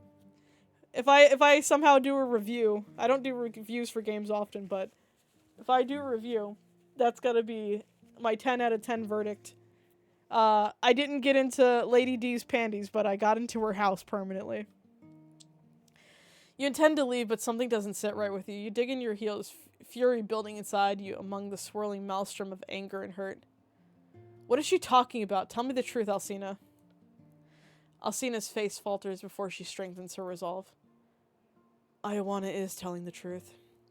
She rumbles out, unable to meet your eyes. Miranda is using the school as a front for her cult to further her... I don't know this word, chat. Machinations? Machinations? I'm sorry, I'm a community college student that has an associate's degree. See, this is what, yeah, I couldn't wear high heels. High heels, I'm masked lesbian, so I don't wear heels, because that would cause me great, machinations. Thank you. But heels can break, too. Like, one time, Monk's cosplay heels broke. That was not a fun experience. I know not what exactly she wishes to do. I'm but a cog in her machine. I supply her with money for her operations in exchange for a new purpose in life. And that purpose is lying and manipulating others? Yes, I am the gayest of gay lesbians.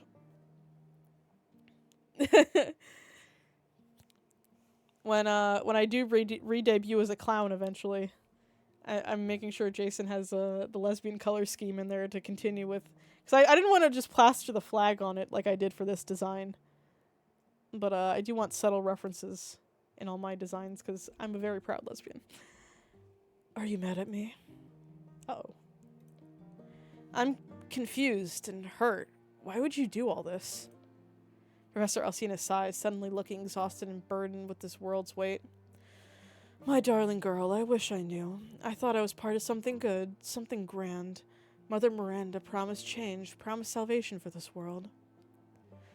But her methods have become increasingly cruel. I no longer think I agree with them. Are we actually getting the good ending? Quote unquote?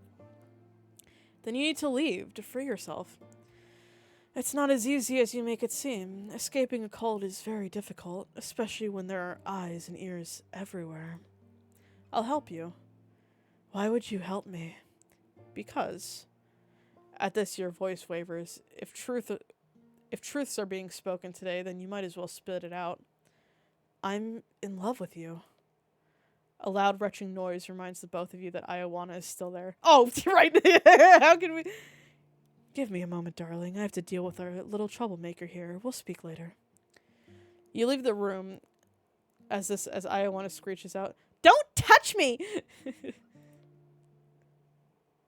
Hey, at least I'm going for the quote-unquote good ending lastly, right? Right? This is the good ending? I want equals wallpaper. Just pretend she doesn't exist, you know? Literally now. Just pretend she's a statue. Haha. You close the door on the scene and head back to your dorms. You pace around the room nervously, wondering what will become of your future now. A few hours later, there's a knock on your door and you open it up. Alcina stands on the other end. May I come in? You let her in and close the door behind her. What happened with Ioana? You do not have to worry about it. It's been taken care of. Oh, God. How did you take care of her, exactly? You need to start telling me the truth from now on. Alcina's face pinches distastefully, as if she will argue with you. If we're telling the truth, then I must admit that you are not alone in your feelings. Your eyes widen at this. Despite trying to deny my feelings for you, they have gone away. You have captured my heart, dearest one. Your cheeks flame red. Alcina likes you back. I wish I'd been able to confess under more favorable circumstances, but at least in this manner, everything's out on the table. You know the situation I'm currently embroiled in. Look at her cute little face here. What choice you make next is up to you. If you wish to never have anything to do with me again, I'll understand. A little cult madness won't scare me off. What a true lesbian answer! You're in a crazy cult. I think I accidentally skipped over something. Oopsie. Alcina raises her brow. A pleased smile, like the one a cat wears when they catch their prey, stretches her lips. I knew you were different. Oh, I'm built different, alright. This calls for a celebration. Our first date, if you will indulge me. What do you mean? We already had a date. This is our second date. A date? With the hottest woman alive? You would be insane to turn this down. Leave the planning to me. Be ready for tomorrow at 6 p.m. She leaves with a wink thrown over her shoulder. You can barely wait for tomorrow, despite all the horrid truths you found out. The fact that Alcina cares for you washes them all away into oblivion. Thanks for the lurk. Oh, God. After all, Love is Blind. Have any of y'all seen the recent season of Love is Blind? What a disaster. I've been a fan of Love is Blind from the very first season. This current season, though, what a disaster. In this case, it makes you blind to everything but your love of this stunning woman. Ooh, look at her. You dress for tomorrow, lamenting your lack of choice in fancy clothing. Alcina comes to the door, holding up an outfit. It's golden, it sparkles. She herself is wearing an outfit reminiscent of the flappers of the 1920s, a fur coat wrapped around her shoulders. Dio! Oh my god, the Dio Brando is in my chat? Welcome, Mr. Brando. How are you feeling this evening? I brought you something to wear. Yes, she knew I didn't have nothing to wear. Where are we going? She smiled. See, where are we going? Not to go off on a tangent, but that reminds me. I don't know why this random line reminds me of Justice League Unlimited. One of my favorite couples is Question and Huntress, and Huntress grabs Question by his coat, and he says, "Where are we going?" like not seductively, but just in a clueless, cute way. I don't know. No, you're good. Welcome back to the stream. I don't know why it reminded me of that. I need to rewatch Justice League Unlimited. It's such a good show if you haven't seen it. She smiles, wagging a finger at you, indicating it's a surprise. You quickly change, and she leads you out the door to the car that will drive you there. The ride over is nerve-wracking. Should you have gotten her flowers or chocolates? What do you get a woman who had it all? Don't be so tense, darling, she says, tipping your head back under your chin. You'll wrinkle up your adorable face. Your cheeks flare with heat, and you chuckle shyly. The ride is mercifully short and deposits the two of you in front of the low, dark building with a bouncer in front. When he sees Alcina approach, he moves aside without a word. The inside turns out to be a jazz club, the air thick with the scent of cigarette smoke. Yeah, give her a stuffed animal. I give her the gift of being around Dio. I mean, aren't they both vampires? Is Lady D technically a vampire? Dio, I know, is a vampire. So, Vampirism, is that the ultimate gift she's gonna give me? Oh, cigarette smoke makes me cough and die. I hate the smell of cigarette smoke. She'd take me here, I'd go, what a nice place. Lights set by the bar cast bright glow over the bartender. The lower section is full of tables, people smoking and drinking as they watch and listen to musicians on stage. All I can imagine if someone took me here with all the smoke, I'd just be like, what a beautiful place you got here. Take a seat, darling. I'll be back with the drinks. I need a drink to this. Woo. You sit down at one of the tables, enjoying the smooth jazz that plays. What's his name? Barry B. Benson from like the B movie. The ultimate gift she'll give you is censored and censored and censored and censored. We were joking earlier before you arrived about titties being shown, but I mean, we can leave that up to the imagination. Yeah, the B movie, the classic B movie. Yeah, she just hands us a DVD of the B movie. Darling, this is my favorite movie. Give it a watch, will you? Oh, this place is fancy, and most likely the drinks and food will be expensive. You feel bad about Alcina footing the bill, but then again, she probably has the money for it. You'll indulge her in indulging you. She returns a while later and whispers to you about the best food on the menu. Is as you sip on the sparkling concoction. It's sweet, and the bubbles fizz nicely. The two of you make small talk for a little while as you wait for the food to arrive. Leave her with the bill! Okay, as the masked lesbian here, I would insist on paying. That's just my style. I feel like it is wrong to let the femme pay. I love a free meal. Yeah, she's the ultimate woman, giving me a free meal? My family is originally from Romania. Grandma moved to the US, but with everything that happened, I moved back. Eat the rich. Literally eat the rich, or just metaphorically? Look, we can even argue that this might be Claire in the background, and this might be Jill or Rebecca. Maybe this is Jill. Bartender Jill, anyone? This kind of looks like Claire. Not confirming or denying anything. Just putting out speculations. Why not both? Nothing wrong with a mask femme mix. See, I'm the basketball shorts wearing femme mask. Are you bilingual? I speak many languages, Romanian, French, and Italian. Are you about to make me butcher one of these three languages? I am not anywhere near bilingual. I have English, and then I have some Japanese. Are you self-taught? No, I had a tutor teach me when I was younger. I gave my daughters tutors too, but only Cassandra really picked up the other languages, since they would help her with her acting career. I wish I was bilingual.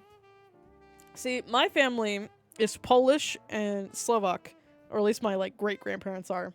But my grandparents never picked up any of the language, so I just only know English, even though their parents were completely fluent in Polish. Bella prefers studying dead languages, and Daniela mastered the art of internet slang. I learned Latin in middle school and high school. That was my language. It was so stupid that I picked Latin, though. It was always like, oh, it'll help you with your SATs. I did so bad on the SATs. And then my two language choices in school were Spanish and Latin. I was like, oh, I'll be quirky and pick Latin. Yeah, where's my Latin internet slang? Yeah, I was like, oh, I'll be quirky and pick Latin instead of Spanish, even though Spanish is more useful. And I learned Latin for 3 years. Do I know basically any of it? No. I took German my senior year because I needed an extra class to just waste time. My teacher did not teach us a damn thing. We literally never got out of the table of contents. One, because he kept taking off days, so we had a substitute that just did not give us any work. And then he just did not, go past the table of contents. So I took a year of German. literally, after I figured out that we weren't learning anything, I signed up for yearbook, and I just kept making the excuse, because I was a senior, I didn't need the credits. I was like, hey, I'm gonna go do yearbook stuff now, okay? And he'd be like, yeah, okay, whatever, you're a senior, go do what you want. I was like, cool, thanks. Yeah, let's get excessively vulgar. I had to already approve the term MILF in my chat. I had to approve the term lesbian too earlier. The Romans love talking about genitals. That's not surprising, honestly. The food arrives and the two of you focus on it on enjoying the music. Alcina orders more drinks and you find yourself relaxing. The evening ends before you know it, and she stands by her car, dark eyes hooded. Did you commission the music yourself? Like, did you make it, or like, is this like royalty-free music? I have to ask. I'm kind of curious because this is really nice. Thank you for coming by the stream, Fireboy. I appreciate it. Don't forget to leave her with the bill. Yeah, don't forget. Yeah, you said lesbian. I think it was, oh god, was it Friday or something? Creative Commons. Okay, it's nice. I like it. It definitely fits. Yes, we're honored with Dev in chat. I'm so honored. You don't know how giddy I am. I'm like, I feel so privileged to be able to talk to you about this. I see. In one original song? Oh boy. I'm gonna have to explore more of this. Thank you. I appreciate you loving my streams, Fireboy. I appreciate it. The food arrives and the two of you focus on it, enjoying the music. Alcina orders more drinks and you find yourself relaxing. The evening ends before you know it, and she stands by her car, dark eyes hooded. Care to join me at my manor? The meaning behind the invitation is clear. Who knows what the future at this school will look like, given it's really all a cult? Why waste time when time is short? You want this, and she does too. It's time to fulfill my obligations and be a nice student and go back to her house. Yes. The car sets off, and now a different tension falls between... I hope you play that again when more spicier things happen. The car sets off, and now a different tension falls between you two. Her hand falls on your knee, and you can feel the warmth of it sending a tendril of excitement trembling through your frame. It feels hot in the car, and you lower the window, the night breeze blowing your hair astray. The mansion appears slowly, and the tension in the air intensifies. This night will ruin you. Of that you are certain. Oh, I think there's more than the night ruining me. There's a tall woman here that I think could do a lot of damage. And you couldn't be more eager for it. Wine. Alcina makes a show of being welcoming host, even if it's clear she won't have the patience for a glass of wine. You shake your head no, mouth dry, her eyes flash. Upstairs. Her voice is commanding, and you jolt forwards to obey her, following her up the stairs as soon as you enter the room. She slams the door shut behind you and leans over you, pressing you into the door. Yeah, just let me put a massive censor bar across the rest of the screen. Alright, chat, close your eyes now to imagine what I'm starting to describe, okay? Everyone have their eyes closed? We're all closing our eyes? Alright, I'll put the sexiest voice I have on, even though my voice is extremely hoarse. Let me pretend this is a Bumblebee fanfiction. Her hand wanders up from your abdomen to your chest, to your neck, and then your face.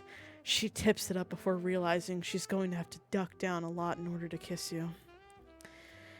Thinking better of it, she leans down and lifts you up by your thighs, pinning you to the door. Much better.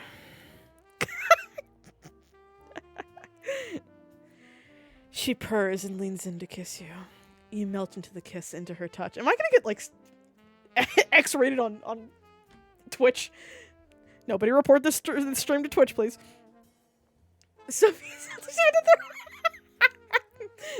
Sorry, I'm breaking the immersion. You melt into the kiss, into her touch. She doesn't hold back, demanding entrance to your mouth to slip her tongue in. It's a very skilled tongue. You can't wait to feel it on other places that need much more dire attention. Sorry, I'm just an awkward lesbian. You hum happily into the kiss, allowing her to take the lead. Alcina dominates the kiss, nipping at your bottom lip, leaving lipstick marks on your chin, down your neck to your collarbone. Here's the poop grab.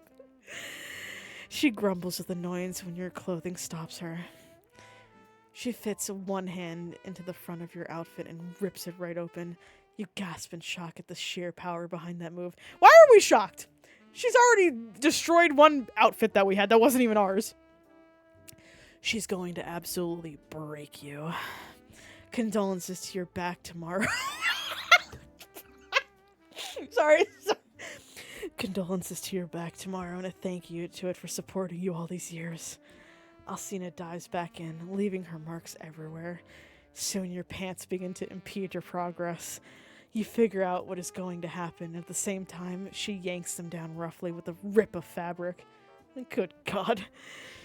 Now that you're nearly naked, she carries you over to her giant bed, throwing you onto it. She drops her fur coat, left only in her dress. Can we get a lion? Oh God, can you imagine if I can name my character and having to read my name in this? I'm gonna let you all know, most of my friends are the, like, IRL that I know, like, not just my internet friends, are most of my viewers for my streams. So they're probably like, Jules, you're making me so uncomfortable reading in this voice. Take it off.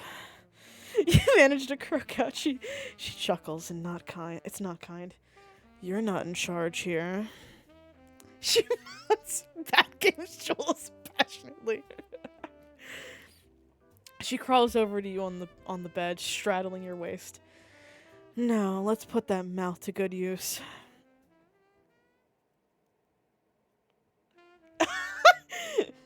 Here we go! Yippee! Break may have only been a month long, but you and Alcina have made it the most of it. The two of you kept your dates as secret as possible to prevent Miranda from finding out. Neither of you want to think of the consequences if she had seen you two together. Alcina had been busy, in between running her wine business and her art galleries. On occasion, she had let you accompany her to the wine meetings where glasses perched on her nose. She had looked over the numbers and cut down businessmen in fancy suits trying to rob her of her money. I'm too asexual for this.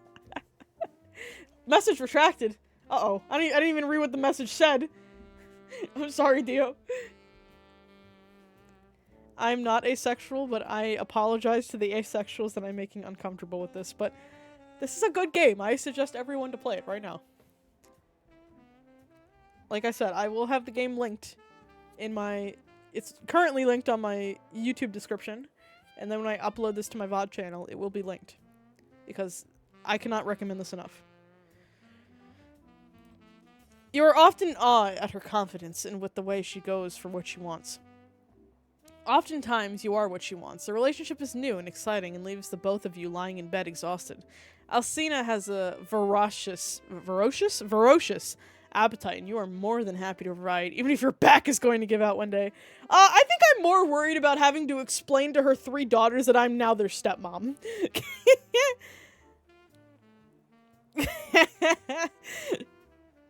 Look, this is a work of art. I can't stop praising your work. It's amazing. If Lila were here, my bestie Lila, she'd be eating this up. Stepmom acquired! See, I repaired the relationship and I also gave them a second mom. I'd say I'm doing a great job as a person. Lounging on her king-size bed, sheets tangled around naked bodies is where the two of you can be found now. I want you to have dinner with me. I mean, who else am I gonna have dinner with? The way she implies it, it'll be special, but why should it be? You've had dinner together many times. Alright. I want my daughters to be there so I can introduce us as a couple to them. Uh-oh! Here we go! That is a big step, a very important step. You can already imagine the chaos. You're almost shocked that Alcina wants to do this with you already. Oh yeah, we're stepmomming it up already. See, Sophia, you got the outcome you wanted. You wanted me to get with Lady D, and I ended up doing that. Are you sure now's a good time? What if we wait until I graduate college? I cannot wait that long. If something or someone is important to me, I want it right away. Waiting for you to finish my class was an exercise in patience enough. I'm older than all three of them. Do they have to call me their parent? You might be older than them, but you have no intention of being that. It would be weird. Danielle is your roommate. At least, Alcina laughs. No, they don't. Just my partner. I don't mind doing the dinner. I worry about the reactions. Alcina's smile drops. She's worried about their reactions, too. Instead of voicing her concern, she reaches over and squeezes your hand in hers, silently taking strength from you. Suddenly becoming Australian, saying you with an R at the end. The date of the dinner arrives a few days before break is set to end. The siblings are all back on campus per their mother's orders. You feel a pit yawning open inside your stomach. The food smells delicious, but you feel like you won't be able to eat any. Alcina herself only sipped on the wine, and you have to gently wrest the 6th glass from her 6! Jesus! Before she gets too tipsy before the dinner. Bella arrives first, early by half an hour. Alcina whisks her away, and they have a chat in one of the side rooms. You decide to stay out of the way for now, opting more for a reveal-style entrance, because it'll be like ripping off the Band-Aid in one go. Daniela arrives second, right on time. Cassandra arrives last and late, crying out, "I'm fashionably late!" When her mother scolds her. Once all the Dimitrescus are settled at the table and starting dinner, given the sound of scraping forks on plates, you step out. Look, like I said, I have to play more of these routes because I find all of her daughters hot. You feel awkward and nervous as hell, but you love Alcina and you're willing to do this for her. All three sisters look at you, questions in their eyes. Alcina clears her throat. Girls, I invited you over for dinner tonight because I wanted to announce something important. Alcina holds out her hand and you take it. We're dating. Silence, not even a sound of a fork move. Then Cassandra breaks it. Haha, you got game! You don't know who she's referring to. She raises her wine glass in a toast. Congrats to the new relationship. Yes, I suppose congrats. Bella sounds like she couldn't care less, and she turns back to her food now that the initial shock has worn off. The only one that looks heartbroken is Daniela. She's staring at you with so much hurt. Oh, I didn't want to hurt her. She was really the one I wanted to choose first. She's staring at you with so much hurt, and you want to look away, but you can't. You promised her you wouldn't get involved with her mother, and you broke that promise. I can't believe you did this. Her voice is tiny and trembling. The utensils in her hand shake. Daniela, we never intended for this to happen. Daniela clenches her jaw. No, they never do. She bitterly spits this out, and she rises from her seat and leaves the house without another word. What's crawled up her ass and died? Must you speak of ass at the table? You're only mad because you don't get any. Cassandra cackles. The two sisters begin an argument, but you're still stuck on Daniela's abrupt departure. Alcina seems similarly struck by action. Her shoulders are tense, and she lets go of your hand to reach for another glass of wine. She'll come around. But even as you say the words, they feel like a hollow truth. You've once helped Alcina repair her relationship with Daniela, and now you've ruined it once more. You feel awful. Alcina doesn't say anything to you, and you sit down to enjoy the ashen taste of your hard-won dinner spot at the Dimitrescu table. When the new semester starts, you're hurt to find out Daniela requested a room change. She's no longer going to be your roommate, and she's taken Angie with her. You try not to let it bother you. What's wrong with ass table? Cassandra's clearly an ass woman over boobs and other body parts. Try not to let it bother you, but the dorm feels empty without them. Instead, you're assigned Elena as your roommate. Though you've never even seen her, if not for the lingering scent of coffee in the apartment, you wouldn't even think she ever existed. You suppose their reactions are fair. You hurt Daniela and probably Angie with your callous way of handling things, but love changed everything, and it changed Alcina too. One evening after the end of your spring semester classes found you and Alcina pondering the issue of the cult again. She was in a particularly foul mood that evening, fueled by something Mother Miranda had done, and exacerbated by the 2 bottles of wine she had drank. I give her everything, and this is how she repays me, with deceit and lies? You try to calm her down. Listen to me, we can help each other. You need to tell her you're leaving the cult. It's not that simple. I've already told her that, and if I tell her I'm leaving, then I've already told you that. And if I tell her that I'm leaving, she'll come after everything I hold dear. That only would get out the only way out. Can I speak, please? The only way to get out would be to plan to run, taking everyone with me. Then we run, whenever you're ready. You hold her hands in yours, stroking smoothing circles down the back of it. Her temper begins to flare and then cool down. After a while, Alcina curls her hand under your chin. Thank you, my dear. You keep me level-headed. After a few grateful kisses, you have no choice to head back to campus to finish your work for class.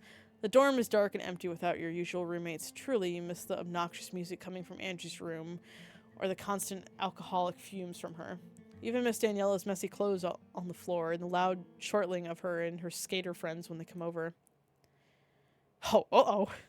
However, it turns out today the dorm is not as empty as previously thought. A figure in black sits at the table. She's wearing an old priestess-like outfit with gold detail, but you know who it is from a painting you've seen of her. Mother Miranda. Your heart races in your chest. Mother Miranda rises from the table and begins to circle you as you stand frozen in fear. It seems the snake has gone into my lovely garden, is whispering its poison words into someone's ear. Ouch! Your hands tremble before you can even utter a plea. Something jabs you in the back of your neck and you fall to the ground. Uh-oh.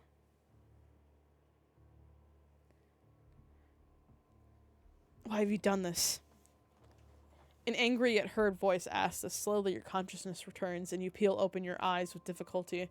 Your limbs feel heavy, and when you try to move them, you can't. You look down and see you're tied to a chair.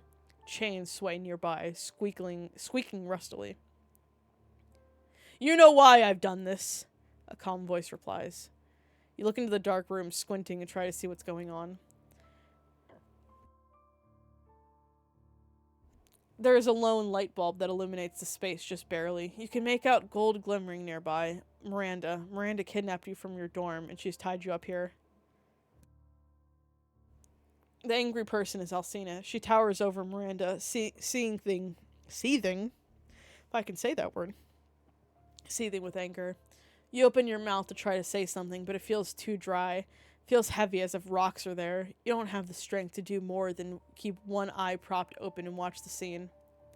They were distracting you, turning you away from me. You were the one turning me away from you. All I've done for you, and you don't even care. I thought I was important to you.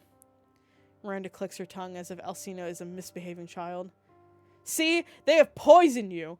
Made you think about my actions that are not true. It's why we must cut out the rot. I refuse to. Then you can watch. Miranda turns her back to Alcina, pulling out what appears to be a very long knife. Miranda should not have turned her back. With a snarl, Alcina whirls her around by the shoulder. Get your hands off of me! Stay away from them. Miranda swipes at Alcina, and Alcina reaches out in retaliation, hand closing around Miranda's neck in an effort to subdue her. Alcina's head hits the naked light bulb, and the light sways erratically, grunts of struggling hitting your ears. You close your eyes against the nauseating flickers of the light, and when you open them, you see and then hear the thud of a body as it falls to the ground. There's a patter of blood that drips down, the light bulb coming to a slow stop and casting shadows across Alcina's face. Her hair is mussied? One of those words. And there's a horror and fury on her face, chest heaving with adrenaline. Her hand is pressed against her side, where the handle of the knife sticks out.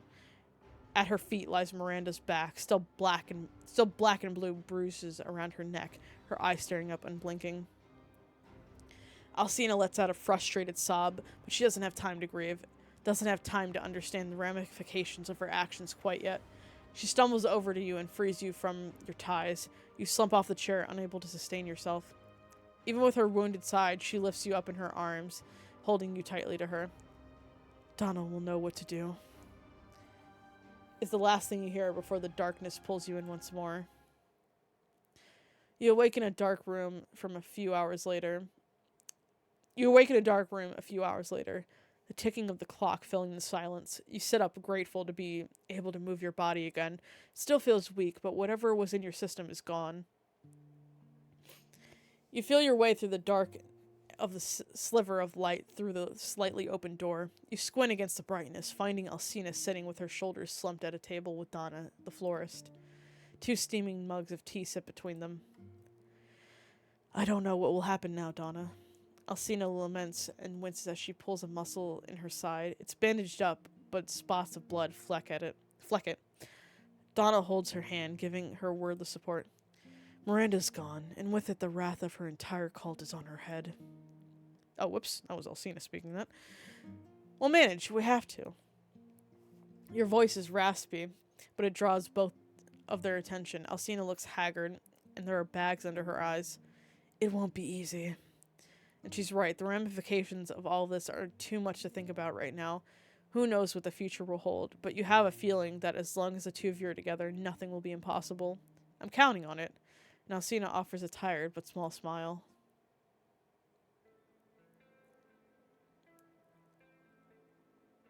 Alright.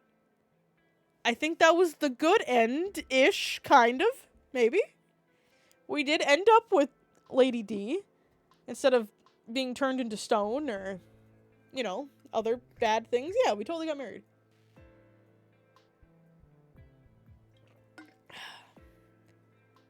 Let's go! Good end. I can't stress enough, guys. Please download and play this game for yourselves. I will definitely stream another route. Maybe Wednesday. Maybe Wednesday. That seems like a fun thing I could do on Wednesday. And then try to go for one of the love interests I was actually trying to go for. Maybe one of the sisters. But yeah, that was great. Once my voice recovers from talking. Exactly. The L in Resident Evil stands for lesbian. But definitely a good experience. If you want to see me do the other routes, feel free to subscribe on YouTube or follow me on Twitch so you're notified of when I will stream this game again.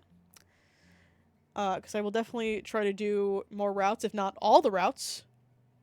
Maybe I'll try to do all the routes. We shall see. We'll see how rizzed up I am.